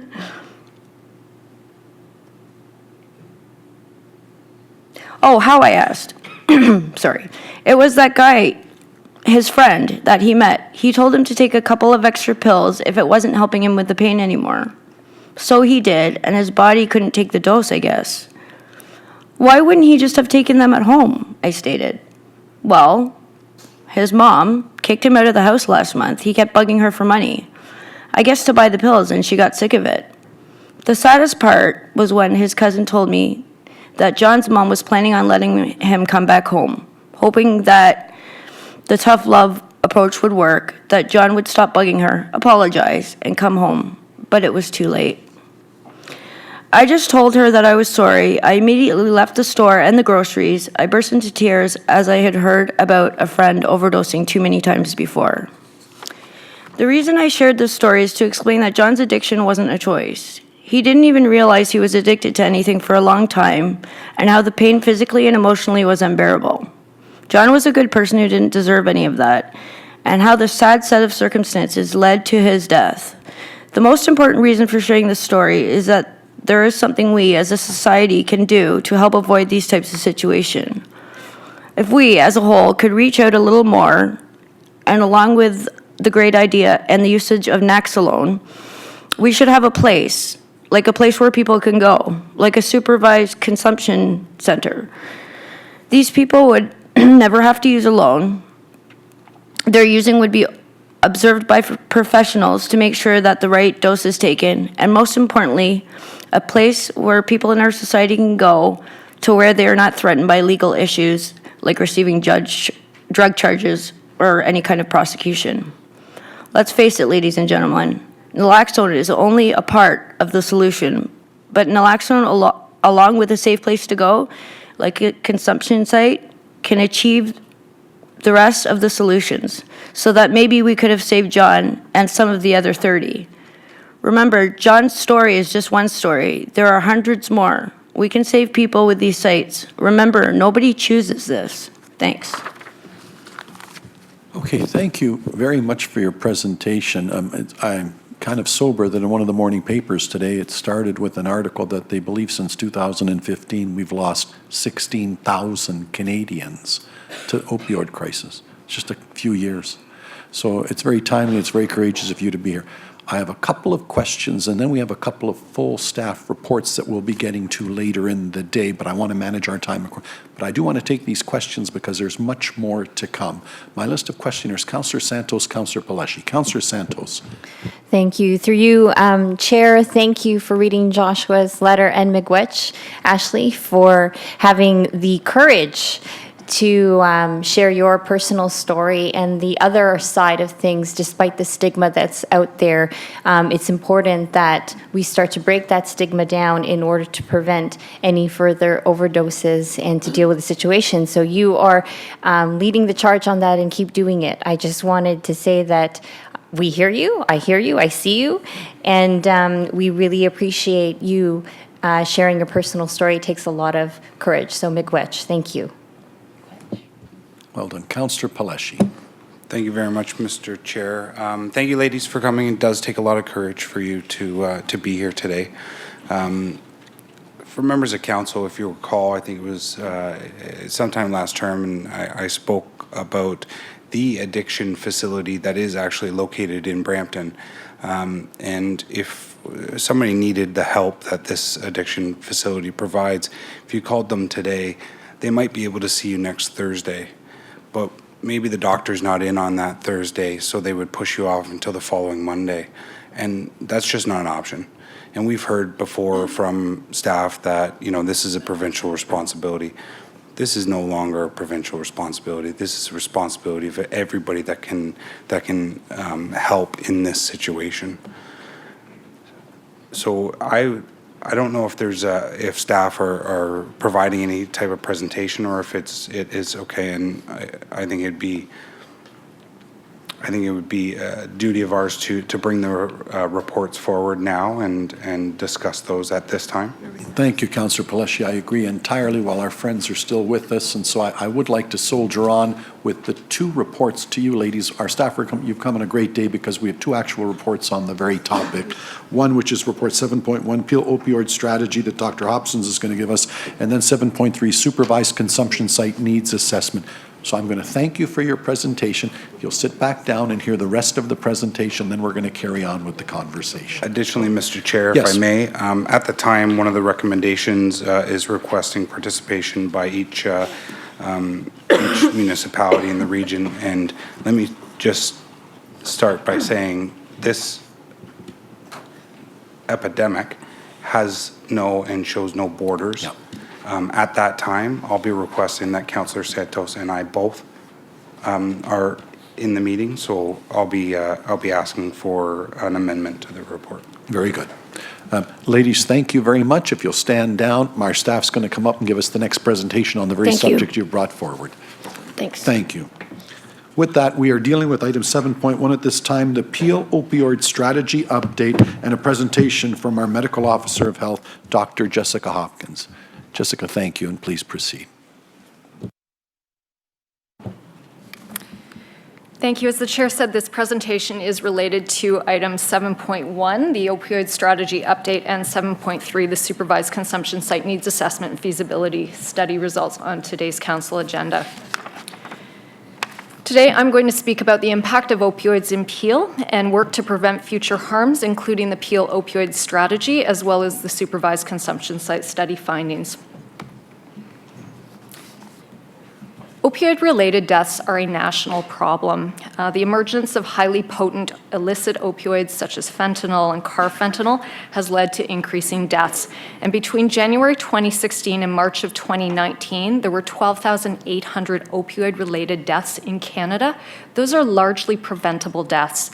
In 2019, the life expectancy in Canada stopped increasing for the first time in 40 years, and this is largely driven by the opioid crisis. And 93% of opioid-related deaths were unintentional. In Peel, during that same time period, there were 227 opioid-related deaths. And as the delegates spoke to, this impacts a significant number of people. So beyond those who unfortunately died, friends, family members, and first responders, this is a problem that impacts our entire community. This graph shows opioid-related overdose deaths in Peel and Ontario moving from 2003 to 2018. The top line is Ontario, the bottom line is Peel, so we are below the levels in Ontario.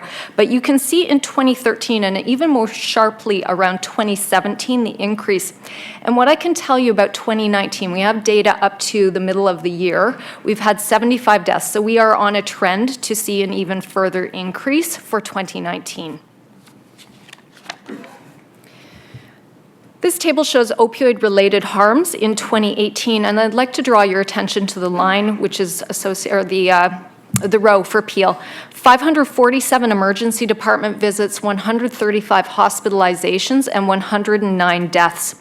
These reflect documented harm, so data that is formally collected. These people went to a hospital, went to an emergency department, but we know there are far more overdoses that are being reversed in the community that are never reported to the system. So this is the tip of the iceberg. So when you ask who is dying of opioid-related overdose, we took information from the coroner's reports and looked at deaths from 2017 to 2019. So predominantly we see males, 25 to 44 years of age. Most are of white ethnicity. Fentanyl or carfentanil are largely the drugs that are associated with fatal overdoses. Most are using through inhalation or ingestion. And these folks lived in private dwellings, so they were at the time not experiencing homelessness. They were not in the shelter system at the time, and they overdosed at home, and they were alone. Being alone is one of the biggest risk factors for death from overdose. So in Peel, local response efforts initially focused on better understanding and monitoring local opioid use and overdose, planning a response to a sudden or dramatic increase in opioid overdoses, and expanding harm reduction services, including naloxone, which is the antidote to opioid overdose. These are all things that you've heard about in previous council reports and presentations. The initial urgent local response actions taken in 2017 were broadened in 2018 to develop the Peel opioid strategy to reduce and prevent harms related to opioid use. And the development of the strategy is based on the 4-pillar framework, which is largely used in Canada. That includes prevention, harm reduction, treatment, and enforcement and justice. And strategies in each of the 4 pillars are informed by data related to opioid use and overdoses in our community and the current policy environment and opportunities for advocacy. Work on the Peel opioid strategy brought together local organizations and stakeholders with mandates related to each of the 4 pillars. This has truly taken a team effort. The Peel Opioid Strategy Steering Group also includes representatives from the Peel Drug Users Advisory Panel, who you heard from today, to better understand the perspectives of people with lived and living experience as part of the development of initiatives and strategies to address opioid use in Peel. Peel Public Health is coordinating the overall strategy and leading the work related to prevention and harm reduction. Partners in the healthcare sector and in the community are responsible for the treatment pillar, and law enforcement and justice partners are leading the enforcement and justice pillar initiatives. This was one of the first times that these multi-sector stakeholders have been brought together to work collaboratively on substance use-related issues. And this type of cross-sector collaboration is necessary to implement strategies that can help address opioid use in our community. Peel Public Health will continue to work with stakeholders to move forward with the planned actions identified in the opioid strategy document. And building on the opioid-specific work, a key next step will be to bring together stakeholders in January 2020 for a facilitated discussion on a broader drug strategy, expanding the focus beyond opioids, aimed at reducing substance-related harms and deaths in Peel region of drugs other than just opioids. And we are looking for regional council representatives to be a part of these discussions. Before we get to selecting the councillor representatives, I'd like to speak about the supervised consumption site study findings so that you understand the context of where this lies. This lies under the harm reduction pillar within the overall strategy. The overarching purpose of the study was to explore the perspectives of the drug and substance using community, general community members, and key informants on the acceptability, feasibility, and preferences of supervised consumption services in Peel. The study consisted of broad community consultation that included 150 drug and substance using community members, 557 community members, and 24 key informants. And those key informants included stakeholders from the healthcare and social services sectors, police and emergency services, government and municipal services, business, and the community sector. So supervised consumption services are health facilities where individuals can bring their pre-obtained drugs to consume under hygienic conditions with the supervision of trained personnel. And those trained personnel can respond immediately and effectively to overdoses, and they can link people to health and social services, including addictions treatment if desired. Supervised consumption services have been broadly studied around the world, and they are known to be effective. So they're life-saving interventions that decrease the number of opioid-related deaths. For example, in Vancouver, deaths decreased by 35% after the opening of Insight, and importantly, there has never been an opioid-related death in a supervised consumption facility. There's also decreases in the transmission of infections like HIV and hepatitis C, and an increase in the uptake of treatment for addiction. They've also been shown to decrease public drug use and drug litter, so discarded needles in the community, and they're cost-effective. They decrease the rates of infection, particularly hepatitis C. They reduce the number of paramedic calls, emergency department visits, and hospitalizations. Supervised consumption sites have not been shown to increase crime. And in fact, some research has shown a reduction in property offenses and theft after the opening of these services. They do not increase drug loitering or lead to initiation of drug use, and there are certainly proactive strategies that can be taken to ensure loitering does not become an issue. Findings from previous studies, as well as experiences from other supervised consumption sites, have shown that people who use drugs will not travel long distances prior to using drugs. So it's very unlikely that supervised consumption sites will draw users from neighboring cities or jurisdictions. As I mentioned, these are broadly used around the world. There are currently over 120 supervised consumption sites operating in countries including Australia, Denmark, France, Germany, Luxembourg, the Netherlands, Norway, Spain, and Switzerland. Currently, there are approximately 43 supervised consumption services in Canada, with another 40 overdose prevention sites.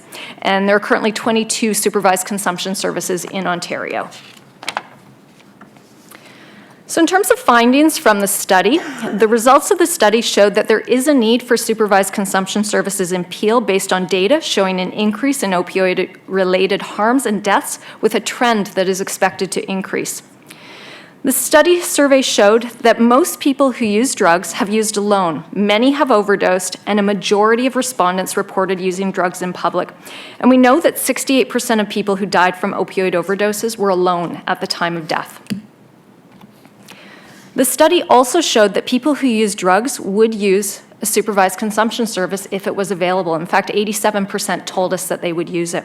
76% preferred to receive their services from a consistent location, so bricks and mortar, although there was support for mobile sites as well, with approximately 40% of people who use drugs and the general community members indicating their support for mobile sites. The study identified 2 potential areas for supervised consumption services in Peel. This was based on EMS data where naloxone was administered and preferred locations for supervised consumption sites in Peel as indicated by people who use drugs. The 2 locations include downtown Brampton, so the area flanked by Beauvais to the north, Highway 410 to the east, Queen Street to the south, and Chinguacousy to the west. And Cooksville, Mississauga, the area flanked by St. Lawrence and Hudson to the north, Cawthra to the east, QEW to the south, and Mavis Road to the west. And these 2 areas we know are the areas most highly serviced by our harm reduction services. The findings from the survey of general community members demonstrated additional community consultation needs to occur to increase the acceptability of these services. So there was a split in the community survey members. So 44% of people said that they would find these services helpful, 42% said they were not helpful. From people who thought they were helpful, commonly reported benefits included reduced risk of injury, death from overdose, connecting users and their families with health and social services, reducing the transmission of bloodborne infections. And for those who had concerns, those concerns included more people who use drugs in the area, more drug trafficking in the area, and decreased property values. Considerations for service implementation, public education to increase awareness and acceptability. One of the things that became really clear to us from the survey, many people said themselves they don't know what these services are, and so they had a hard time answering some of the questions. We also know that open dialogue with community members, people who use drugs, and relevant stakeholders is important. And in speaking to supervised consumption services around Ontario, many have found that having advisory boards made up of community members, organizations, businesses, and other relevant stakeholders helped with information exchange, increasing acceptability, and addressing concerns. So the study found that the region of Peel would benefit from supervised consumption services, that the region should consider the following locations for such services, including fixed sites in downtown Brampton and Cooksville, Mississauga, as well as mobile sites, particularly for less densely populated areas based on need and capacity. And that supervised consumption services should be implemented in consultation with people who use drugs, the general community, and other service providers, and that regular evaluation and monitoring should be conducted by the lead agency. So I want to be clear that no approval to open a supervised consumption service is being sought today. Rather, staff are seeking approval to create a table to allow for further discussions that could lead to implementation at some point in the future. So should Council endorse the staff recommendations, Peel Public Health will work with Moyo Health and Community Services and relevant stakeholders to convene an implementation group to identify a lead agency interested in applying for supervised consumption services in Peel. And Moyo Health and Community Services, which some of you may know was formerly the Peel HIV/AIDS Network, currently delivers harm reduction services locally, and they have expressed an interest in working with partners to establish these services. There's a letter of support that's included from the board chair in your package. The implementation group would work to increase acceptability and awareness of the benefits and purpose of these services and create a venue for engaging in open dialogue around operational considerations, including location, monitoring, and evaluation. And the implementation group would include people who use drugs, health and social service agencies, police, local business organizations, community members, and regional councillors. So thank you, and I'm happy to take any questions. Thank you, and there are many. Councillor Groves. Thank you, Mr. Chair, and thank you, Dr. Hopkins, for your presentation. I just want to touch on something that Ashley spoke to with regards to how this whole thing started for her, and it was her accident and going to the doctor, and the doctor just saying, here you go, here's a prescription for Percocets and go home. That, for me, is a little troubling. And how many of these doctors, or you go to the emergency department, and what are they doing? Are they just writing a prescription and saying, go home, take care of it, because we don't want to deal with you, I guess, basically. So my question to you, you're talking about stakeholders. Have you been consulting with the medical community, or, and I think I would go as far as reaching out to the OMA, because I think that this is something that we really need to take a look at it very seriously, because most times this is where the addiction's starting.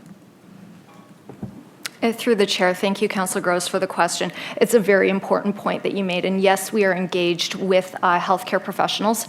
So the LHINs form a key player within particularly the treatment pillar of the opioid strategy.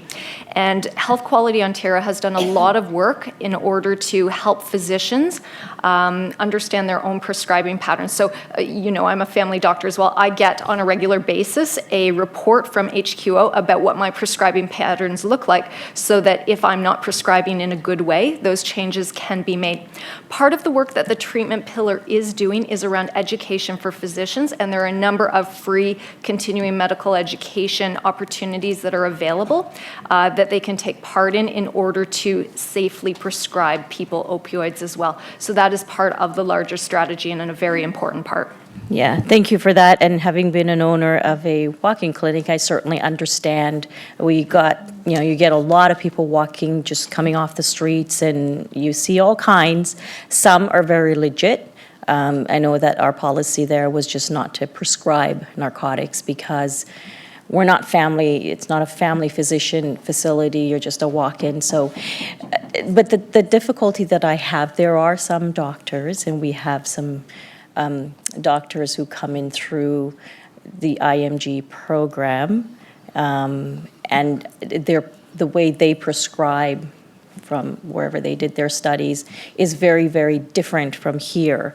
I don't see those doctors being engaged in what you just talked about, in these education seminars, if you will, on how to prescribe.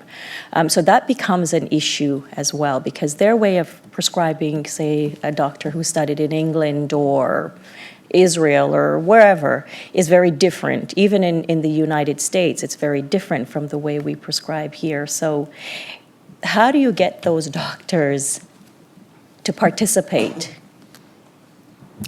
So through the chair, I do want to be clear that I'm passing no judgment on international medical graduates, and every physician determines how to best practice themselves. We certainly encourage any physicians to engage in appropriate ongoing medical education. And, you know, certainly I can take it back to the treatment pillar group, which is led by the LHINs, to explore maybe some other ways that we can encourage physicians in order to engage into those, in those types of opportunities. I will say that we know in terms of the prescribing data in Peel, the opioid prescribing rates are lower in Peel than compared to the rest of Ontario, and particularly as it relates to extremely high dose prescribing is lower in Peel than it is in the rest of Ontario. Okay, well, that's really good to know and good to hear. And finally, Mr. Chair, we've got, and I have a friend of mine, he's got a number of addictions clinics throughout the GTA. Are you consulting with those folks as well? And are they part of the stakeholders group? So through the chair, with respect to the group, so certainly as the LHINs are the health system provider for mental health and addictions, so we work through them, and they are working closely with addiction services providers in the community. Okay, great, thank you. Thank you, Councillor Paleshi. Thank you, Mr. Chair. So I guess some of the stakeholders that are attending, and the one slide there, if we can pull it back up with the with kind of the attendance of who's going to be.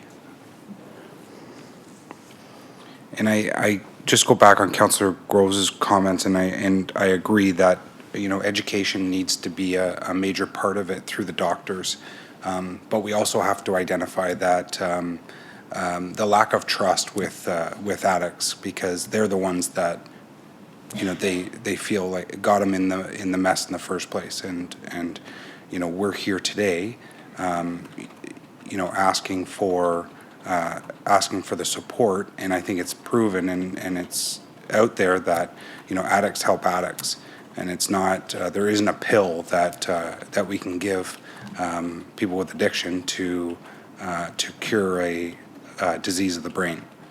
So I'm not a huge supporter of the consumption sites, but that's mainly because I don't want to have consumption sites.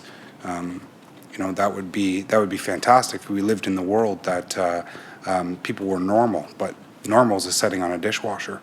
It's no longer relevant in the day and age that we live in today. So I'll request, if now is the appropriate time, to request that Councillor Santos and I sit on the board.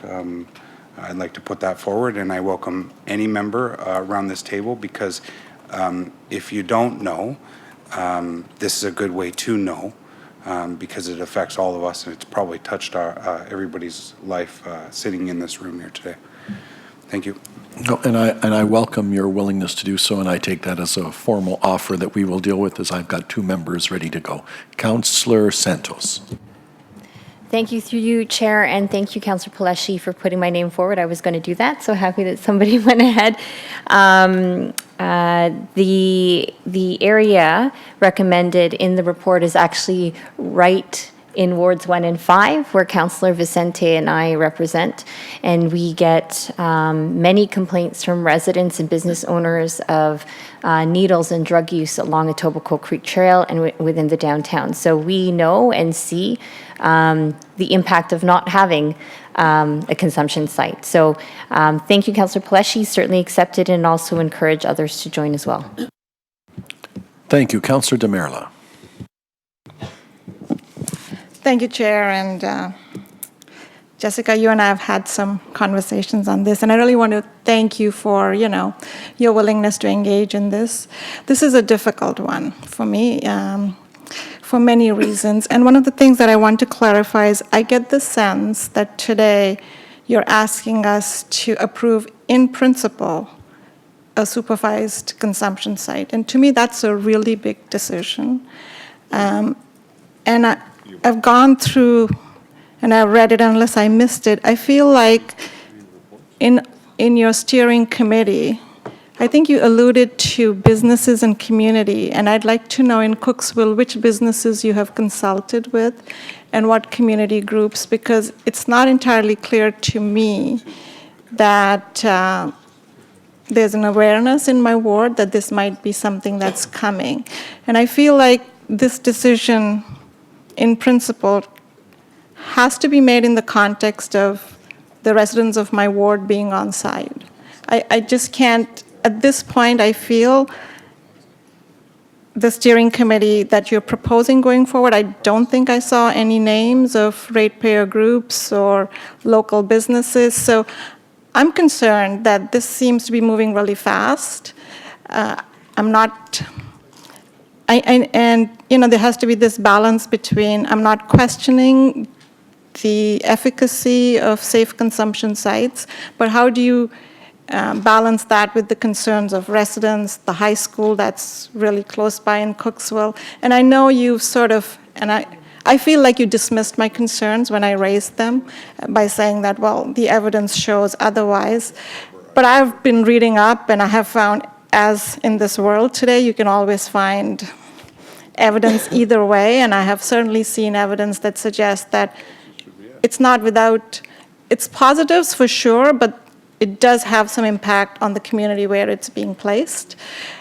So without knowing the full extent, and I'm still educating myself on what this might mean for Cooksville, I'm not in a position to support this today. If it means that in principle, we are giving you the permission to go ahead with, starting the next steps for a consumption site. Thank you. Would you like to respond, Dr. Hopkins? Oh, and I wanted to add something. I would also like to be on one of the councillors, either regional or from the city, doesn't matter to me, on your whatever table it is. Thank you, Councillor DeMiller. Dr. Hopkins.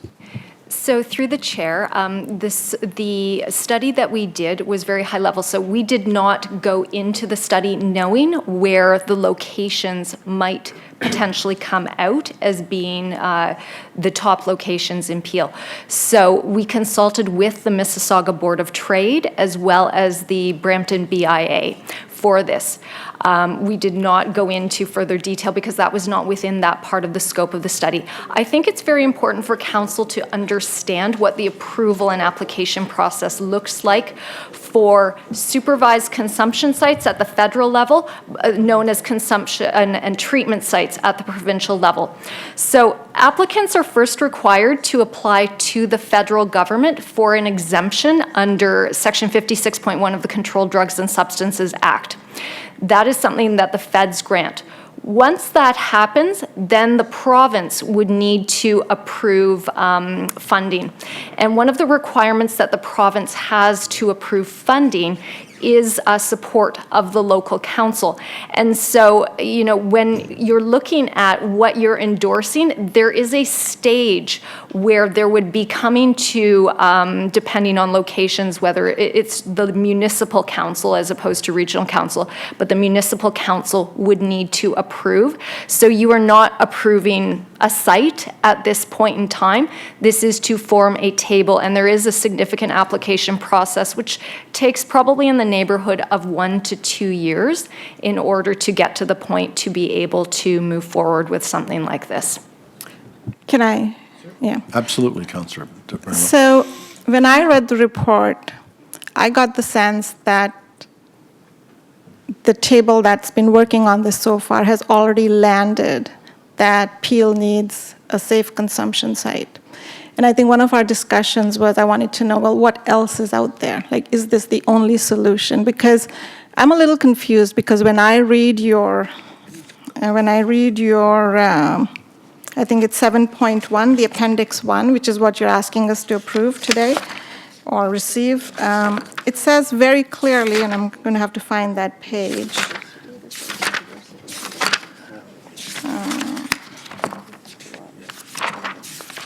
There's a table where you talk about planned actions, and in that planned action, you very clearly say supervised consumption sites. So I don't get the sense that that you're looking at a range of options. I'm not questioning the need to address the issue, and I'm not questioning the need for saving lives, but I am asking you, it looks like you've already landed on the solution, a solution that has huge impacts for the local community. And I want some assurance that it'll only be placed if it's a willing community. So I understand about council, but it is my ward that is being impacted and the residents in my ward. And unless they're on side, unless that consultation has taken place before you land on the solution, to me it's almost you're putting the cart before the horse in terms of how do you engage the buy-in of the local community, of the residents in that area? So through the chair, the appendix that you're referring to for other councillors begins on 7.1-6. So this is the Peel Opioid Strategy, a local response. This is a comprehensive strategy that was developed in concert with multiple stakeholders, and it includes the 4 pillars of prevention, harm reduction, treatment, and enforcement. So to your point of have we looked at how we address this issue overall, yes, we have, and we've done that in a way that is very consistent with how others in Canada, particularly those in the West who are experiencing the worst of the opioid crisis, are doing that. So when we look at prevention, we're looking at housing, we're looking at parenting, we're looking at mental health, making sure people have access to supports. In harm reduction, this is not the only thing that we do. We already do needle exchange, we do naloxone, we do education, we get people linked to social services and health services, including addiction treatment if they are ready. The treatment pillar is working on better pain management, on addiction treatment services, including looking to try and increase detox withdrawal management, methadone and Suboxone, which are treatments for opioid addiction, mental health, improving pathways, including rapid access to addiction medicine and peer support workers. And then we work very closely with our enforcement and justice partners. They're now able to give naloxone in the community, so police and fire, as well as EMS, give naloxone. They can refer people to treatment services, and then of course they address issues of things like trafficking, production, and illegal importing. So all of those things are going on. And across Canada, we're still seeing increases in the opioid overdoses and deaths. And so supervised consumption services, you know, as you said, they are known to be effective. In terms of consultation that would occur with the community, that would occur when these tables are formed. That was not within scope of this study. I think it's also important for council to know that a lead agency that does not include the region of Peel or public health could decide to take this on and proceed. So that is another avenue that could happen in the community with this as well. But there are requirements for community consultation as part of the process. Sorry, but you didn't answer my question. My question wasn't the range of interventions. My question was, are there range of interventions that are direct substitutes or alternatives for safe consumption sites? And have you looked at them? So through the chair, all of these strategies that I've talked about address opioid addiction. So we don't look to, is there a specific something that's exactly like supervised consumption sites.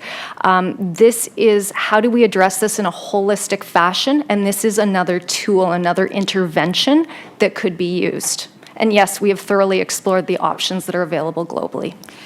So not to belabor the point, what you're asking us to do today then is, in principle, to support safe consumption sites in Peel? So through the chair, yes, we are asking council to endorse the report of the Supervised Consumption Site Needs Assessment and Feasibility Study, which would lead to the formation of tables that would allow for further discussion, including community consultation, to occur. So Chair, I had a question. I just feel like at this point, as the local councillor, given how important this issue is, and I've been trying to educate myself, but I learned about this only, I think, 3 weeks ago or 4 weeks ago when I first met with Jessica. And I'm not sure what the best way forward is for me. I can't support it today. Is there a way for me to ask for this to be deferred until I can get my concern really is that if we approve this in principle today, then, and given that Cooksville has been earmarked as one of 2 locations, what happens if I don't have a willing community that wants to host it? How does this move forward? What I'm really looking for is some kind of assurance that this won't be forced on my community. That's what I'm looking for. So whether it's an amendment that looks at saying that, there won't be any sites that will be forced on an unwilling community. I need some of that. And I don't know how to go about getting that today, but... All I can suggest is for, Dr. Hopkins may have an answer. I don't have a formal motion before me. When you hear the motion, that may give you an opportunity to speak to it accordingly. Dr. Hopkins, did you have a thought on that as well? Well, so through the chair, so I just want to take everyone back to how the application process works for this. So there are 2 stages. It requires federal approval. It requires provincial approval as well. Part of that requires council endorsement at that stage.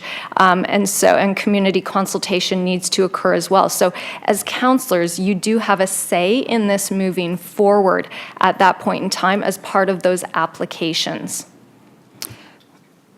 So can I then just ask for this item to be deferred? As I say, I don't have a motion before us. I can put that motion. Through the clerk. The motion is in report 7.3. You could move 7.3 forward if there's a mover and a seconder. Yeah, and I acknowledge that I would deal with Councillor Pelletier at that time when we deal with her. And then Councillor... I just want to be clear, sorry. Yeah, and then you get to hear the motion and respond to should it be deferred, do you wish to amend it, et cetera. So I do acknowledge you, Councillor, that at that time I will be coming to you and you can put your motion accordingly. And Councillor DeMerle and any other councillor can respond accordingly. So, Madam Clerk, one further clarification? Yes, one further clarification. There are 2 reports. There's 7.1, which I believe Councillor Pelletier was speaking to in connection with appointing regional councillors to the opioid advisory committee, steering committee. The 7.3 is the safe injection site report, and that already has that councillors for the areas where sites will already be on that committee. So the committee that Councillor Pelletier is talking about is 7.1. Yes. Councillor DeMerle is referring to 7.3. And I will take them in turn. Okay, I will carry on with my list. Councillor Fortini. Thank you, through the chair. So I was going to nominate Councillor Groves, but are we doing the committee now for each? How many want to sit on it? If you have or- any suggestions or nominees, I would carry on with them now, and then I'll call them all together at the appropriate time. Okay, so I'll nominate Councilor Groves on it. Very good. Duly noted. I'll come back to Councillor Paleshi now, next on my list. So I guess bringing forward 7.1, I guess my request is that we strike out the last portion of it and allow any member of this council to sit on it that would like to sit on it. And I encourage all members, if you have an opportunity to sit on it, please sit on this committee. It's so important. Councillor DeMerla, your community is not ever going to get behind a safe injection site. Just like my community, it will not get behind it. But we have an obligation to help people that aren't going to be voicing their concerns. It's not too often that we get two brave women come before us and request this. I don't believe it's actually happened ever before, but I may be wrong. If you asked for if there's alternative measures, 100% there's alternative measures. Anybody can get treatment. It's a private sector. It's flourishing actually in the private sector right now if you have $30,000. It's just not, it's currently what's before us, it's the right thing to do. And I think going through this exercise, like you heard from the doctor, like it's unfortunately going to take some time to get there, and there's lots of opportunity to feedback, but I say to myself that I need to, if I was chosen and which I'm not in the area, but if it comes out that you want to put one in my area, it's up to me to educate my community to ensure that they understand that this is how we save people's lives. So I'd like to bring it forward. I would like to take out the one item and just ask for any member of council to sit on the site. Thank you.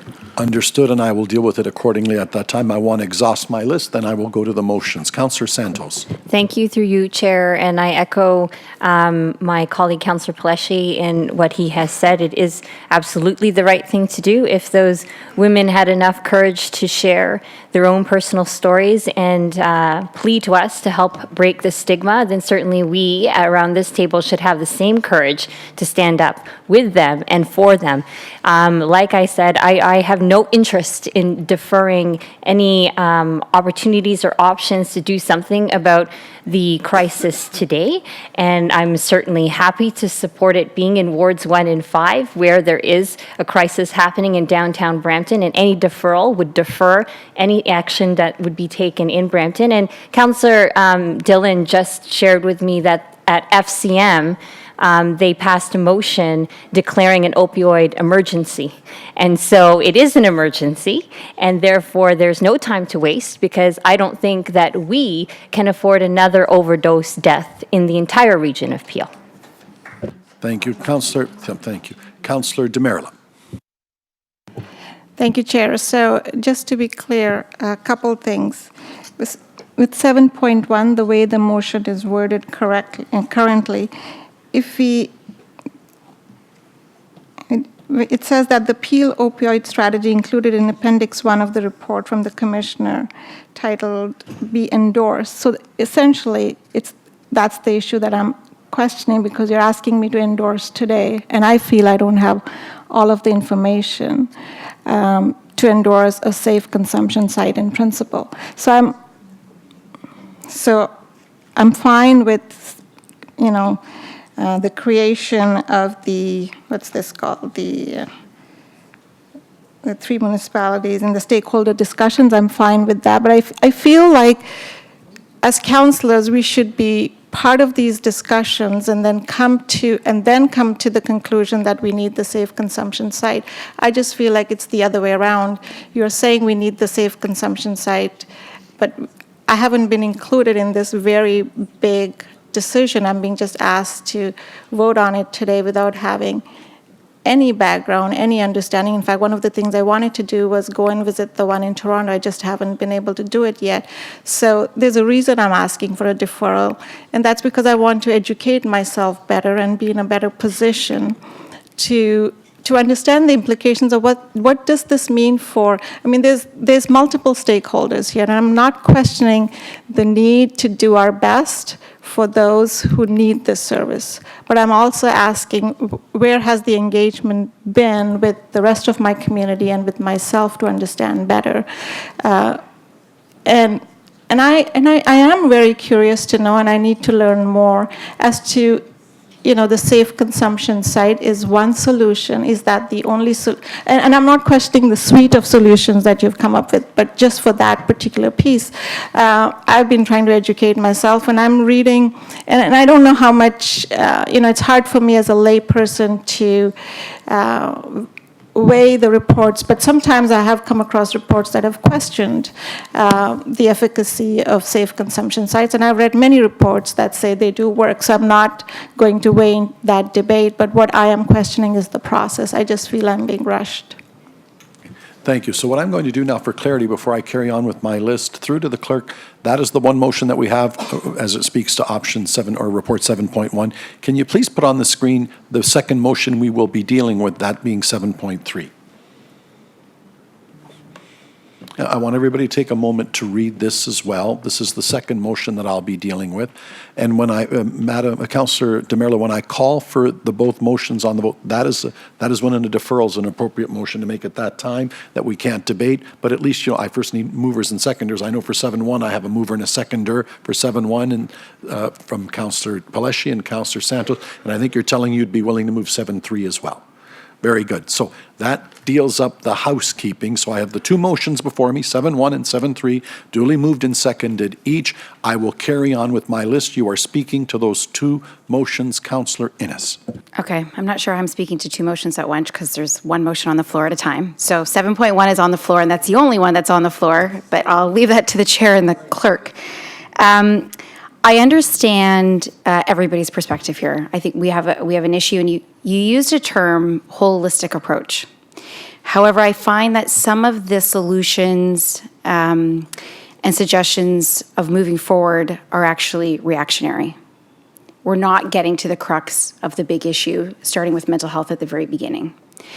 And while I understand where Councillor DeMerlo is coming from as well, in the sense of injection sites only work if there are other programs and services surrounding those sites to give those people the services and the programs that they need to be successful and to get healthy. And there's a cost to that as well. And I think that we need to take a holistic approach. And I think that the second point in here is development of a regional drug strategy in Peel, which is exactly what we need to do. And I think that I would feel more comfortable, and I can only speak for myself, but I think that this is maybe where Councillor DeMerlo is coming from, if the first paragraph actually said, be received, not endorsed. Because we don't have a strategy yet. We're here to create a strategy. I think that that's what we actually need to do, is to create a strategy. I can't endorse a strategy that we actually haven't had all the stakeholders sitting at, because we haven't. Councillor DeMerlo wasn't at that table.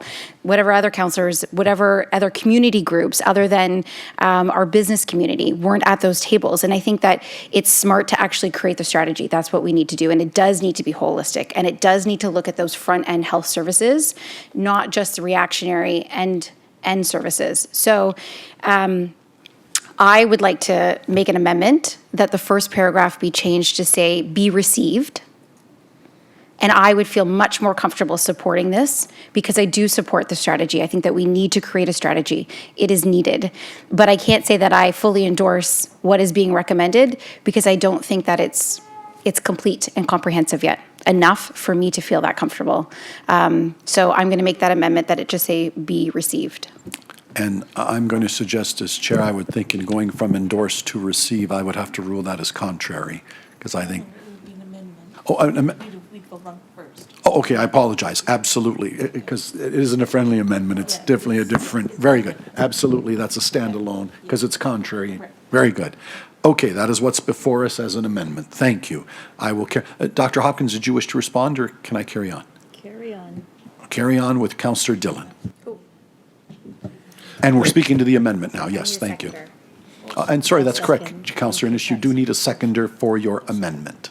Councillor DeMerla will second the amendment. Thank you very much. And it is simply, instead of be endorsed, it's to be received. That's what's before us, and that's what we are debating at this time. I will carry on with my list. Councillor Dillon. So there's two motions, right? One. What you have before us now, We're only speaking to the, this one and the 7.1. amendment. Yes. And the amendment with regards to 7.1 is not that it be endorsed, that it be received, and that's what you are speaking to right now. So the amendment is that it'll be received. Yes. So I don't want to speak particularly to this one, so should Okay, I will put you back yeah. on the list once this has been dealt with. On those speaking to the amendment before me on 7.1, that the report be received and not endorsed, I carry on with my list. Councillor Downey. Thank you, through you, Chair. I was on not for the amendment, but I would not support the amendment. I think it's important that we move forward, endorse the strategy and the local response. As Councillor Santos and Pleshy have equally pointed out, this is a crisis. We are in crisis mode, and we need to do something now. Thank you. Councillor Parrish. Well, I was all ready to support it, and then I listened to Jennifer, who actually made a lot of sense, and yeah, she did, because what you talked about is having the services surrounding the safe sites, and I think that's the most important part. And, well, if we're 2 years away, have the meetings, discuss the prospective way to solve the problems that she suggested and I agree with, and come back in 2 weeks and say, or come back in January and say, and this is what we intend to do. It's going to take us 2 years to do it, and then we bring in the sites. I'm willing to have a site in my ward, and I don't even care to discuss it with my ratepayers, and I hope the paper doesn't pick that up, because I agree, nobody's going to say, yeah, we want people shooting up next door to us. And I would assume we're also choosing locations that are sensible and not in the middle of a schoolyard. So, but I think when you go into these things quickly and reactively, it's like these states, they have wars against everything. They've got wars against drugs, they've got wars against everything. And if you react too quickly and you don't have a plan and you don't have a way of taking those two lovely ladies that were here, they want us to come up with a plan that's going to help their friends and themselves. And they want us, it's not one-stop shopping entirely, but we've got to have something that here's a support, here's a support, here's a support, and it's all around it. So I like your amendment. I also will take a site. If that passes today, I'll take a site. Thank you. Councillor DeMerla on the amendment. Want to second it, so obviously I'm supporting it, but I just wanted to point out that my name's not on the councillors participate in the stakeholder meetings, because you have Councillor Groves for Town of Caledon, and then for Mississauga, it's blank. You hadn't nominated yourself. I did. Yeah, we haven't chosen the councillors yet. Is that correct? And would you like your name to stand, Yeah, I said Councillor? that Of course. off the top. Very good. Her name was on for 7.3. 3. That's for 7.3, this is 7.1 that we're talking. Right. And I still think the councillor recognizing that would like to be a participant in 7.1. Yes. No. Okay, and we'll come back. Councillor Dillon. Just want to thank you, Mr. Chair, sorry. Possible amendment to, I guess, appease perhaps Councillor DeMerla as well. Because Councillor Santos did mention the FCM, and they passed a resolution where they wanted the federal government to declare an opioid emergency. And so it said that, let it be resolved that FCM call on the federal government to declare a national public health emergency and thereby provide Section 56 exemptions of the Controlled Drugs and Substances Act to allow cities and towns to implement innovative pilot programs that prioritize diversion to safe supply. So if we can even add an amendment where the region of Peel that Region of Peel Health consult FCM on how other municipal jurisdictions have dealt with safe consumption sites and report back on an innovative pilot program.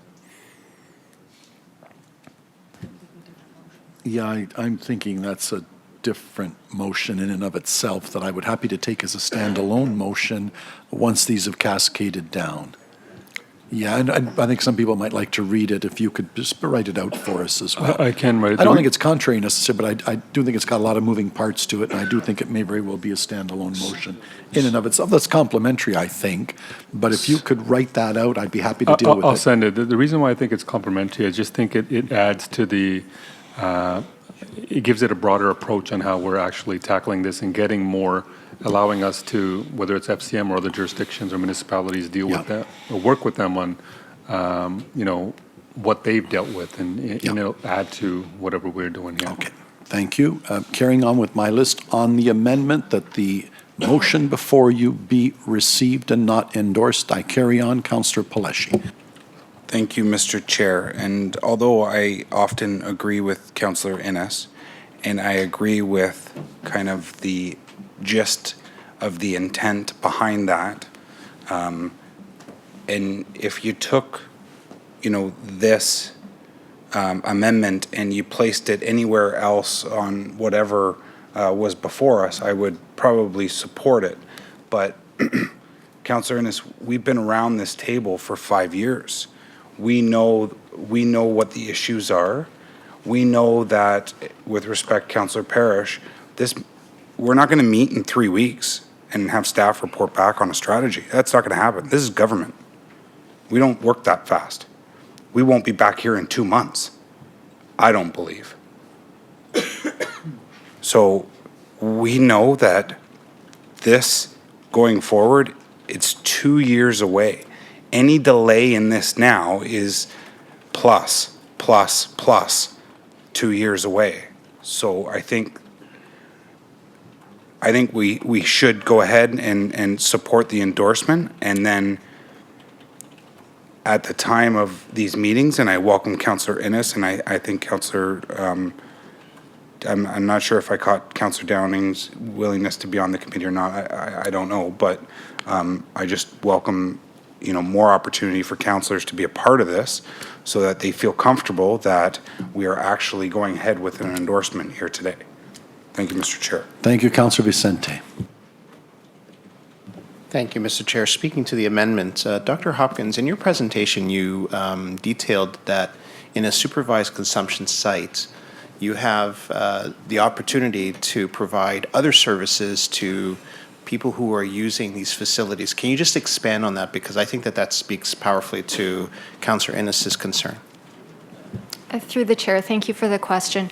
So yes, supervised consumption sites include wraparound services. Commonly on site are housing, addiction treatment and detoxification, primary care as well. And one of the requirements for Ontario to have a consumption and treatment site is that there must be addiction services available for that. So that is very important, and as part of the study, we did hear from people who use drugs as well as community members and key informant stakeholders that having those wraparound services would be important, and that would be part of this as well. And so in reference to dealing with mental health issues, would those experts, those professionals be able to identify and deal with those issues?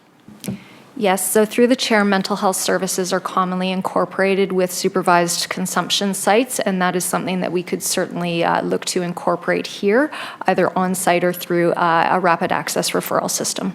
Thank you. Thank you, Chair. Thank you. Mayor Thompson. I'm sorry, Councillor Innes. I have to support this thing to be endorsed. We got people dying. We had delegations here. This is an issue going forward. And you're not wrong on your points. I agree with you. But again, I think as Councillor Paleshi says, is government moves so slow.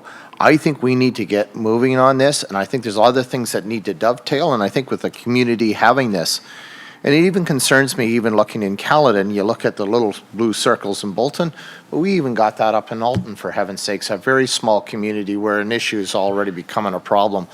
I think we have to start moving forward. As we're talking, people are dying here, and is reactionary. No, I think we need to take a little bit of ownership, and this is the tough part, and it's not easy. And I understand where Councillor DeMello, where you're going, but people are dying here, and we got to find a way to do that, and that's a responsibility. So I have to support the way the report is doing, but that doesn't mean that's it. I think with what was suggested by Councillor Innes needs to be what other services can be implemented as we go forward.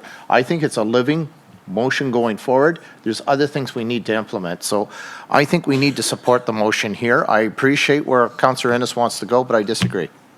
Thank you, Councillor Innes. Thank you. So just for clarification, and maybe it's just because I look at the way that the motion is actually worded. The main importance of this motion, in my mind, is point 2. It's to create a development strategy, a regional drug strategy across the entire region of Peel. Maybe I'm looking at it differently, but when I look at it, that's the most important part of this. I think that in order to create that regional drug strategy, we should take all the information that we have, even more some of the suggestions that even Councillor Dillon has suggested, and actually create that strategy. You're asking us to endorse something that we actually haven't created. So that's why I'm saying receive the report, receive the knowledge and the information that was sent to us and that the work that you've done, because there's not one person around this table that isn't admitting that there's a problem. We all know that there's a problem. We all know that we need to do something, and there needs to be a holistic approach to it.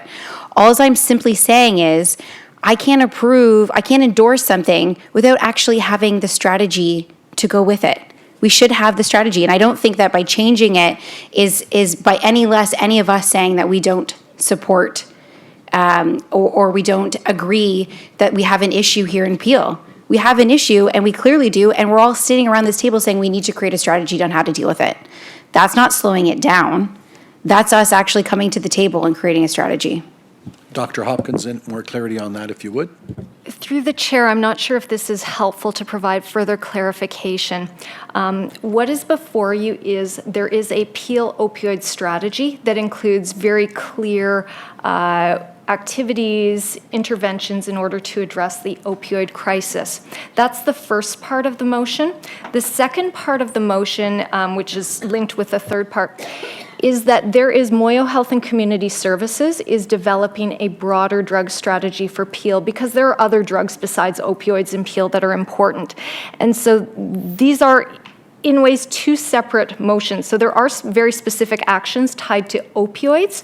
For the broader drug strategy, you are absolutely correct. There is not a clear documented strategy for that portion. And that's why we were looking to involve counselors so that there could be more input into that portion. But the opioid strategy, there is one that has been developed in consultation with stakeholders. Okay, So I'm gonna leave it as I had, and I think that in the future, that's why when I look at this, I think there's two separate issues here that we're dealing with, and the most important out of the two is the actual overall program, because as you said, it's not just opioid. That's not the only problem that we have. So it has to be holistic in looking at it, and when we create those sites, they're not coming in just for opioid. So we have to look at the whole picture and make sure that all of those wraparound services are there. And that's why I said, make it be received, that we receive it and that we're still moving forward. Just because we receive it doesn't mean that we're not moving forward. Creating the strategy is actually moving forward. Thank you. Moving on, Councillor Fonseca.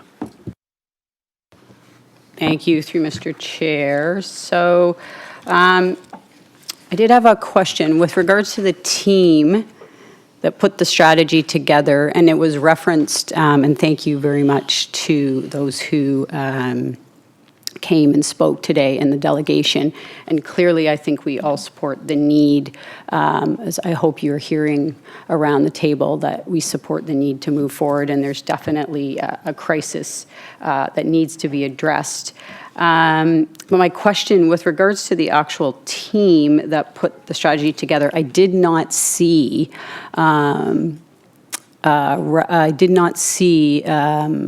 anyone represented from the LIN. Are they on there? and/or specifically in reference to what the delegate said, anyone specific from emergency department or any other type of doctor in that case? So through the chair, I'll direct your attention to page 7.1-36. That's the appendix, and this on that page shows you the list. So it does include the LHINs, and in fact, the LHINs are the most responsible agencies for the development of the treatment pillar. Okay, so are they policy? Are they policy representatives on the LHINs, or were there maybe I'm looking at the wrong appendices of the team? So through the chair, I was just double checking who those representatives are. They were the mental health and addictions leads who participated in that. Okay, so that's good to hear. With regards to endorsed or received, and there was made reference to that FCM passed a motion. Yes, they did. With regards to the opioid crisis specifically, that cities and communities are on the front lines of the opioid crisis, working to stop overdose deaths. FCM is calling on a coordinated national response by all orders of government. Frontline workers are, as the crisis spreads, cities and local first responders are on the front lines reviving people from overdoses, distributing overdose prevention drugs, and educating the public. Municipalities are piloting and implementing community-based solutions. But what it refers to in the FCM motion is that our top priority is expanding access to a variety of treatment options. Reviving people from overdoses and sending them back to the streets or their homes is not a long-term solution. And then all orders of government must work together. So I'm wondering, I'm not sure to, I guess, Councillor Innes and Councillor Demerla, if we were to leave endorsed, but in the second line put, and further that regional councillors from each of the 3 local municipalities participate in a planned stakeholder discussion regarding the development of a regional drug strategy in Peel to include expanding access to a variety of treatment options. We seem to be focused specifically on the safe consumption sites, but if it is included that we recognize that there potentially are other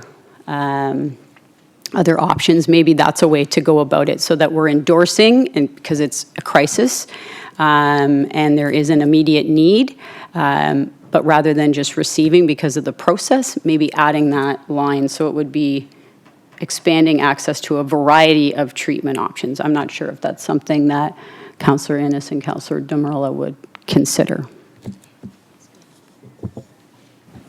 I'm going to let that cascade on down accordingly, if I have no other speakers to that. Carrying on, Councillor Santos. I'd like to call the question. Oh, I can't call the question. Okay, very good. Taken as noted, we have one other speaker. I'll just go on to Councillor Downey, and then I think we're home on the amendment. Councillor Downey. Thank you. Through you, Chair. I think endorsement is actually critical because the report does outline not just the safe consumption sites. So I respect my colleagues and what they have to say in regards to that, but we're looking at 4 pillars through prevention, harm reduction, treatment, and enforcement and justice. I think that endorsement from this council is important, and it may seem like semantics, whether it's endorsed or received, but I think ultimately endorsement is critical to move forward with a strategy. Okay, I need to call the vote right now. That's all my list. I've exhausted my list. I'm going to need a recorded vote on the motion, on the amendment, just to be clear. It's what you see before you, except the words "be endorsed" are replaced by "be received." That is the amendment before me. Correct, Clerk? So I need a recorded vote, as moved by Councillor Innes and moved by Councillor Demerla, that I have the amendment before me, that it is not a motion of endorsement, it is a motion of receipt. Recorded vote, please vote accordingly on the amendment.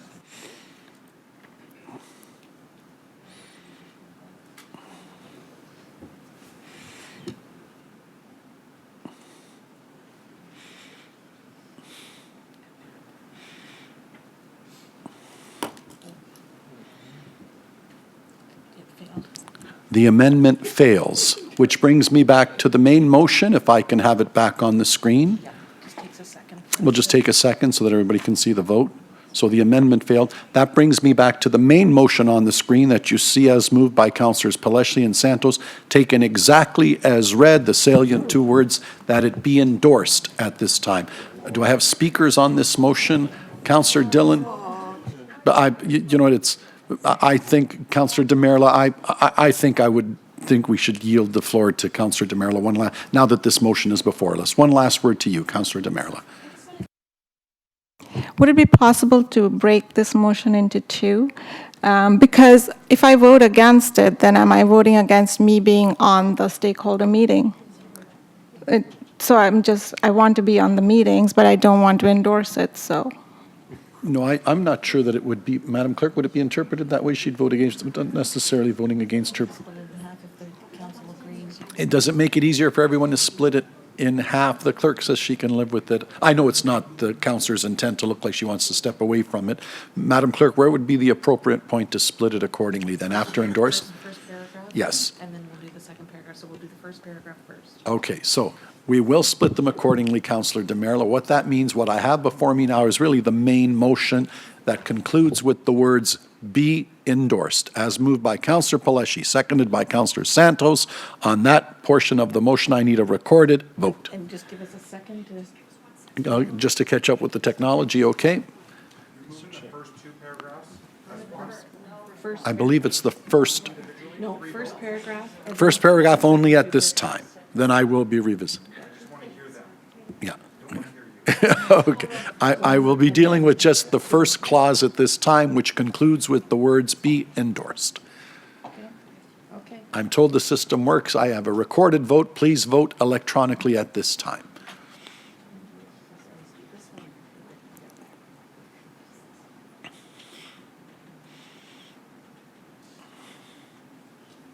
Councillor Downey?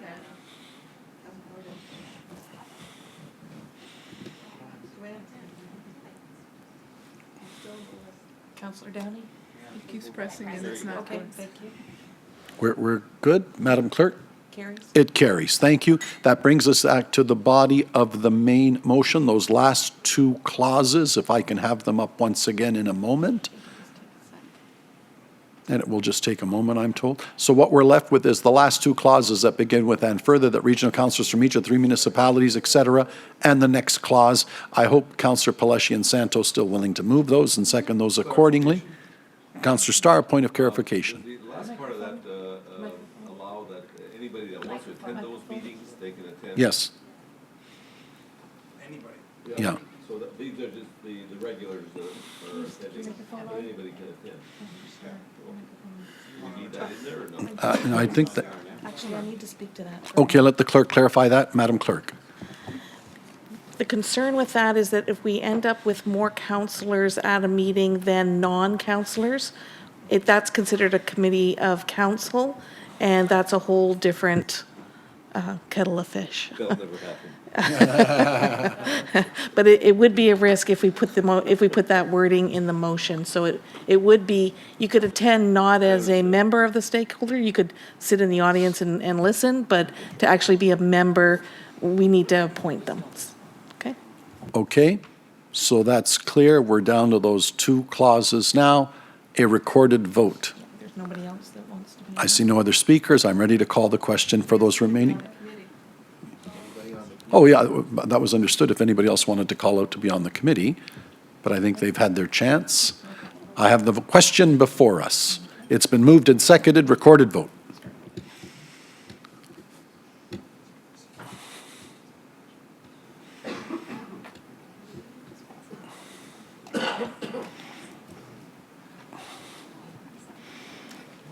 Councillor Downey, we're having difficulty My with your goodness. buttons. I'm sorry.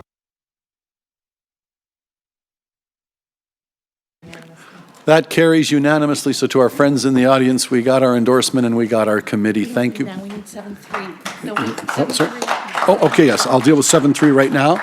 That is the next clause that we are dealing with. 7.3, can we have that motion on the screen now? Having dealt with 7.1, the endorsement and the makeup of the committee, report 7.3 that we've already dealt with, here is the motion that is before me now. Everybody take a moment and familiarize yourself again with it. Councillor Dillon, did you have a question on this, or am I waiting afterwards? I thought so. I will take one more minute before I call for the recorded vote. I will do that at this time. Recorded vote as moved by Councillor Paleshi and Santos. You have the motion before you as read. Please vote.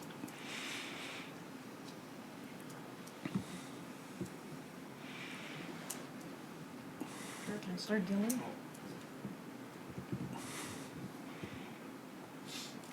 And that carries. Thank you. Councillor Dillon, what else did you have before the chair before I try and break so that we can carry on with the afternoon's business? Just a request. I understand that we were going to lunch now, but for 6.5, Mr. Aleem Kanji has been here for quite a while, and he's only here as a representative. And so he says there's a short video. We're wondering if we can have that item moved up right now. And it's my understanding that it's all of 3 or 4 minutes without any, and there's a motion that goes with it. I'm at the. On a point of order, Mr. Chair, Madam we have a Pearson. staff person from Mississauga who's been sitting here all morning. well. I think, number one, we have to organize these schedules better. I'm not impressed, and I haven't been for the last 3 months. Yeah. 2, when we have delegations here and we know it's a triple meeting, you tell them to come at 1 o'clock. 3, you book lunch at a standard time and we quit or we don't quit. Now, I don't think that's so hard to figure out. So I would like our staff person to be able to delegate, and then Mr. Kanji. Oh, okay, if that's the motion you Sorry, wish. if I may respond. Yes? From just speaking to councillors, and I do understand that 6.4 is ahead, but from what I understand, it might take a little bit longer, which is why I asked 6.5 to be moved ahead. I'm at the wish of council. Yes. Yes. I'm at the whim of, I do know that 6.5 is all but a few moments, and I think I'm going to carry on, and then I'm going to ask where we stand then. So why don't I ask Aleem to come forward at this time, to quickly go through your presentation, then I will ask what the wish of council is at that time.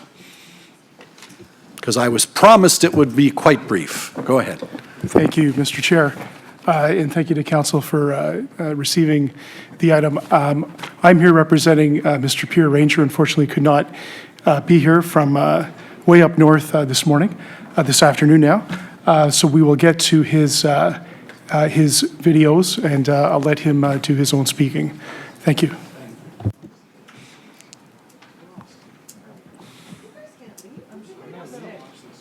Hi, I'm Pierre Ranger from the Let's Remember Adam campaign.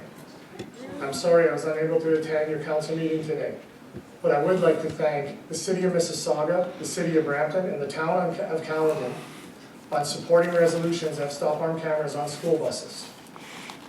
Recently, I just came from the council meeting where the Town of Mattawa, my hometown, has supported to have stop arm cameras put on all school buses in the Town of Mattawa. This is a huge win for Let's Remember Adam, and I'm hoping that the Region Appeal will be a huge win for Let's Remember Adam as well, to have stop arm cameras put on all school buses. It is my hope that the Region Appeal will give unanimous support for the motion you're going to hear today. Stop arm cameras are going to change the way people act and proceed to school buses. Children's lives will be saved, and I want to thank the Region Appeal for being leaders in child safety. Thank you very much. Thank you. Brief as promised. I go to my council. Basically takes your family and destroys that was loud. how it was. So you never get to go back to that normal life you had before. I remember the night he was killed when we sat here in the house. And I remember saying to Adam's dad, there's no way that Adam died this way for nothing. In our family, we were 4 boys. My other brother, Alex, was getting off the school bus at the same time.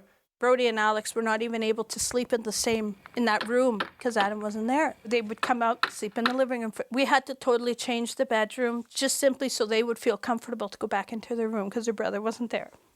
Adam was taken when he was 5, and he was only here for a short time.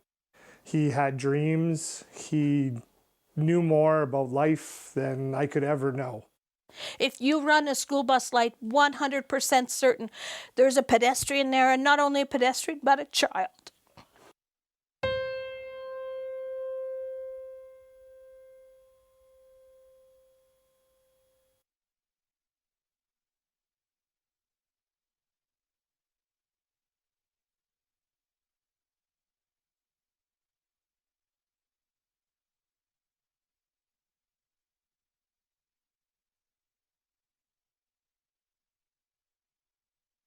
Okay, I will thank you for the presentation. I think we will deal with the motion, or do you wish to, I'm at the behest of council. Do you want to take a quick break? Then we will come back and we will deal with the motion, unless Councillor Raj, did you wish to speak to it now on this matter? Very, very quickly. Go ahead. I think the motion speaks for itself. I Yes. don't know anybody at this table who doesn't support it. And when it comes to the safety of our children and students in Peel Region, we just need to get a move on with this. And we're hoping Peel Region is going to take the leadership in terms of the implementation of dealing and procuring the cameras. So Very I think good. it's very straightforward. I'd like to thank Councillor Downey for all the work that she did on this as well. Very good. Well done all around. Can I see the motion on the screen? I will take it as read, as moved by Councillors Raz and Downey. You have it before you. Oh, I have another speaker, Councillor Innes. Sorry, and I did run this through Councillor Downey just to make sure. I think that there needs to be an amendment that would read that a copy of this motion be circulated to all 30 Ontario upper tier regional municipalities, the Honourable Caroline Mulroney, Minister of Transportation, and the Honourable Doug Ford, the Premier of Ontario. I would see that as a friendly amendment. I see the nods from the mover and the seconder. Very good. You've had a chance to read it. Would we like a recorded vote? A recorded vote. Sorry? Oh, sorry. Carry on. I apologize. Take another moment if you'd like to read it. And can the staff scroll down the last bit, or are we close to the end?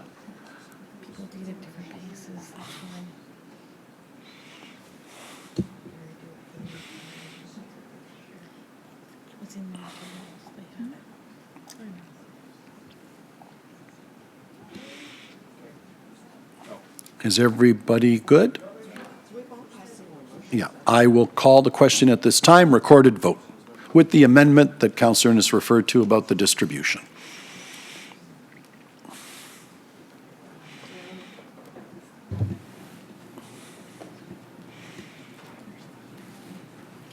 That carries, thank you. A motion to recess till 2. Oh, you want to carry on with the president? Oh, very good. Will we carry on? All those, we're going to carry on with our final delegate. Very good. Let's carry on. Mr. Jackson.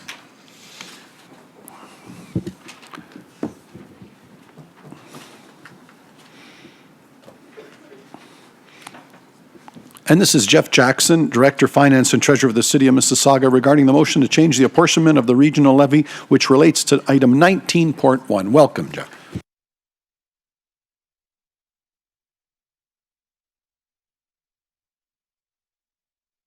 And I do feel it for you today. Good afternoon, Chair and members of Council. There were a few of us who were here back in 1998 when property tax reform took place. Section 310 of the Municipal Act was introduced in that year, which allows the Region of Peel to delegate the setting of tax ratios to its local municipalities. Tax ratios, as you recall, represent the tax burden for each property tax class relative to the residential tax class. For example, a ratio of 1.4 for the commercial tax class would indicate a commercial tax rate of 1.4 times that of the residential tax class. Through delegation, the lower tiers become responsible for setting the regional tax rate and not the region, so a mechanism is required to allocate the regional budget to each lower tier municipality's taxpayers. This is done through an apportionment plan.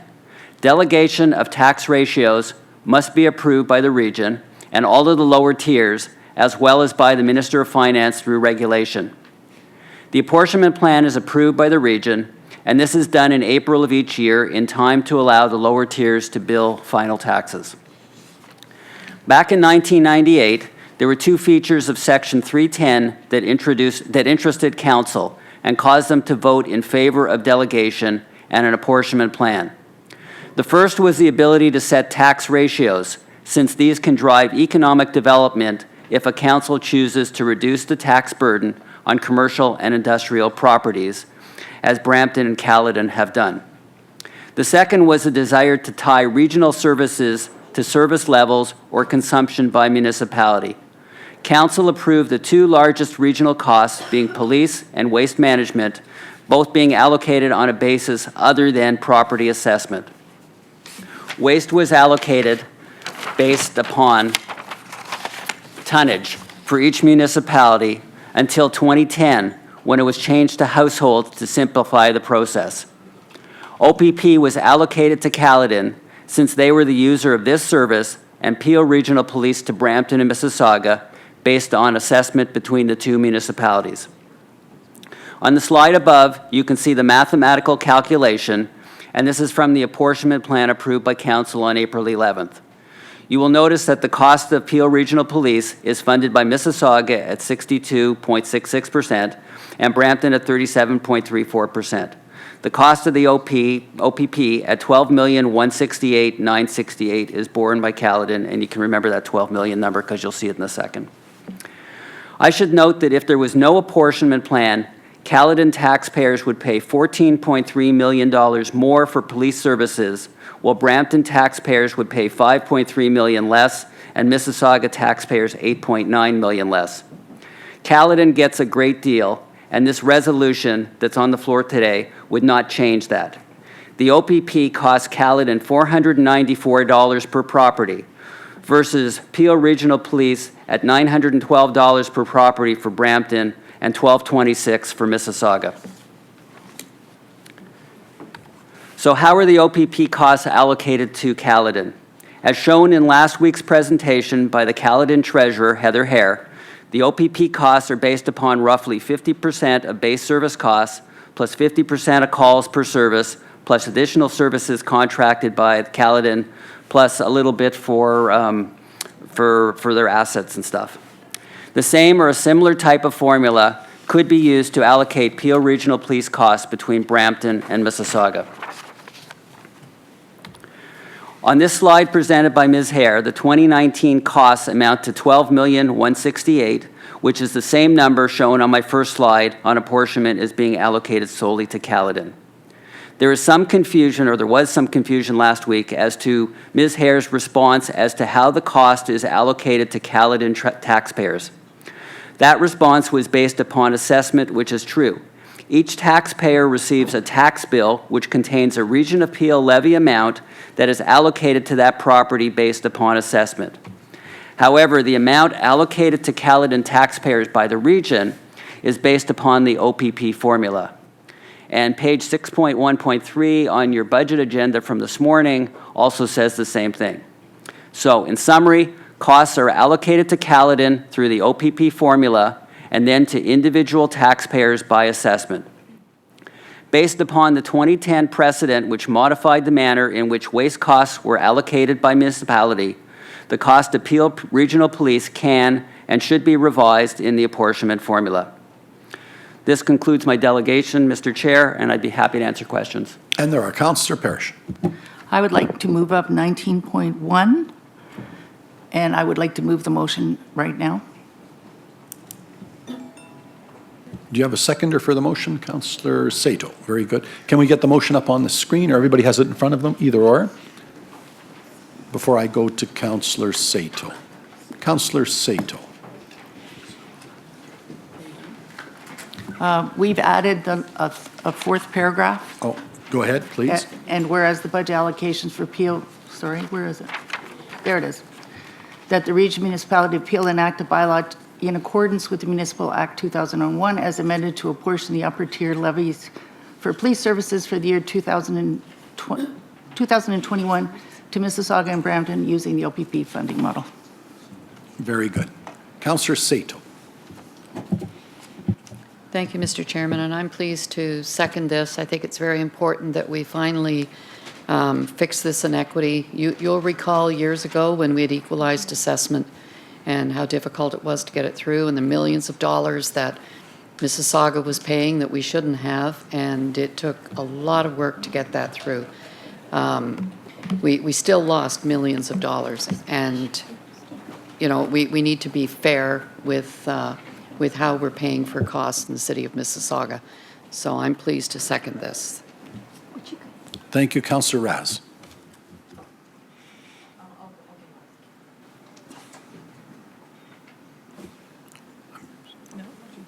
Sorry, Councillor Raz? That's okay. Okay, Councillor Sato I've dealt with, so I'll go to Councillor Medeiros.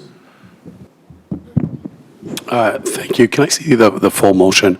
I think, you know, from the city of Brampton and some of the conversation we've had, so it seems that you want to use an OPP model, a costing model, and from our understanding, there are other policing models out there for us to try to achieve, you know, an equitable system that you're thriving for. I just think it's very premature for us to be applying an OPP model on our system when we don't know if that's the best policing and cost recovery model out there. And if we're going to do real due diligence, I think that we need time to really look at all the different models, even the studies from Ernst & Young. It's not a complete study. There's a lot of data missing. There's a lot of information that's required.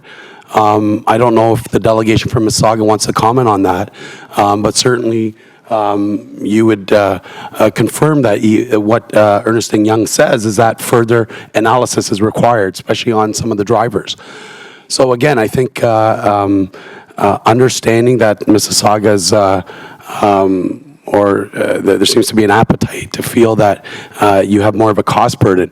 But when we're looking at a police model that serves across the region, this is not about, you know, how do we identify where there's more crime, you know, and the shifts of crime. One day, you know, you'll see in Brampton, and then after there seems to be a shift in crime, and the stats say there's more in Mississauga. If you look at the variable as well in terms of, you know, we've talked about that you have Peel Police pays for marine policing or for the water and policing there. Those are variables that Brampton don't have. So I just think this is very premature. I would be more comfortable if we looked at other and researched other costing models. And if we started to understand, because I think there's still gaps of information here. So there's no way I could support it. I would suggest even, you know, councillors around this table really consider what we're doing here, and to arbitrarily apply an OPP model. That is not the all end of the models. So there's no way I would accept this, and I'm kind of disappointed that this was brought here in this way. Thank you, Councillor Raz. Hi, Mr. Chair. Thank you, and I would like to call the question. Yeah. Yeah. You have to vote on whether they'll call. Yes, that's the first point. I've had a motion to call the question. Yeah, I realize, but I've got to deal with a motion to call the question. No. I've got to deal with that motion before me, so at this time, I have to deal with the motion to call the... yeah, it's been moved by Councillor Raz, seconded by Councillor... Councillor... I saw McFadden first. Okay. Oh, so. No, I have quorum. I don't have a Brampton councillor, I think, yeah. That's just explain the difference. We have enough numbers, but we have to have one from every municipality, just so we're clear to the audience. Madam Clerk, I'm in your charge. Do you ring the bells? Yeah, I think you should ring the bells.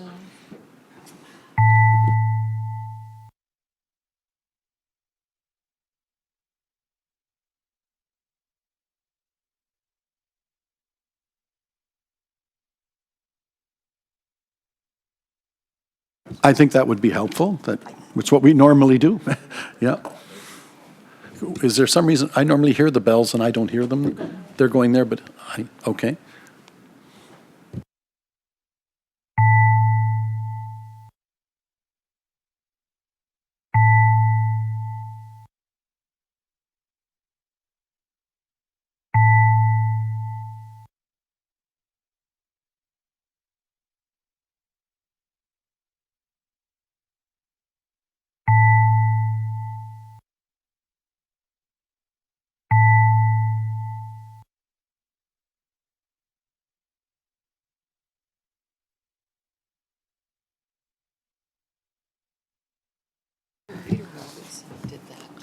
On a question, actually, Mr. Chair, if the Bramptons don't come back within 15 minutes, the meeting is over for the day?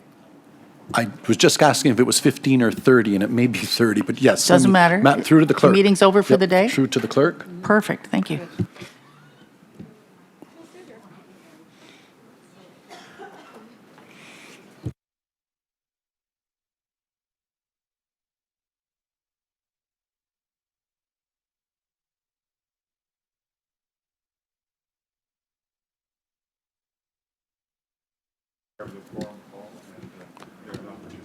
Okay, so under the circumstances, I'm told that they're aware they do not wish to continue. I understand that. I want to get it right, because you know what I'm thinking, why am I wasting half an hour of your time and mine? So through to the clerk, now that that's been made clear to us, that they've had the opportunity, and they're not coming back, do I physically have to wait another 28 minutes? Okay. Okay. I'm not saying we're breaking, but if you are slipping in and out to grab a bite, I still think the time is bringing your lunch in if you like. The meter's running. If you need to slip away and grab a bite, the meter's running. Can I just ask a If anybody wants to grab a bite, question in terms I'm not of- telling you to or not to, but the meter's running. I just have a question. So when we come back in, when everybody comes back in, is this going to be the next, are we Item going on to the list, continue with yes, this? absolutely. Okay, thank you. Right, Madam So- Clerk? Yeah. Yeah. Okay, so we're in session. We're not going anywhere, but if anybody slips away, the meter's running on 30 minutes. Madam Clerk, when are you, yes, absolutely. And when are we calling the 30 minutes, Madam Clerk? When did we start? About 5 minutes ago? 2:35. We are calling it at 2:35. And as I said, we're still very much in session. If you were to slip away, slip right back, please. I just wanted to advise what's going to happen now. All of the items that have been dealt with today are not confirmed. They will be confirmed at the next regional council meeting. Then the next item on the agenda will be where we left off today. In mid-motion? In mid-motion, with the motion on the floor to call the question, which requires a 2/3 vote. So Jeff has to be back at that meeting, yes, and your job is to grab a Brampton councillor and tie them up out in the hall. Oh, I'm acting chair this month, you know that. You're almost done, carry on. No. Thank you, okay. Hey, Nando, meet your new boss. Very good, very good. As long as the work's getting done. I was just in the middle of explaining what was happening next. Go ahead. So I talked about the meeting not being confirmed so far. We'll confirm it first thing, and then we'll be Yes. adding the unfinished items onto the agenda. The first item being with the call the question motion on the floor. Yes. Which does require a 2/3 vote. Yes. So the only matter left outstanding is to take roll call, and once roll call is taken, then the meeting stands adjourned. So why don't I let you go ahead, Madam Clerk, and May carry I? the roll?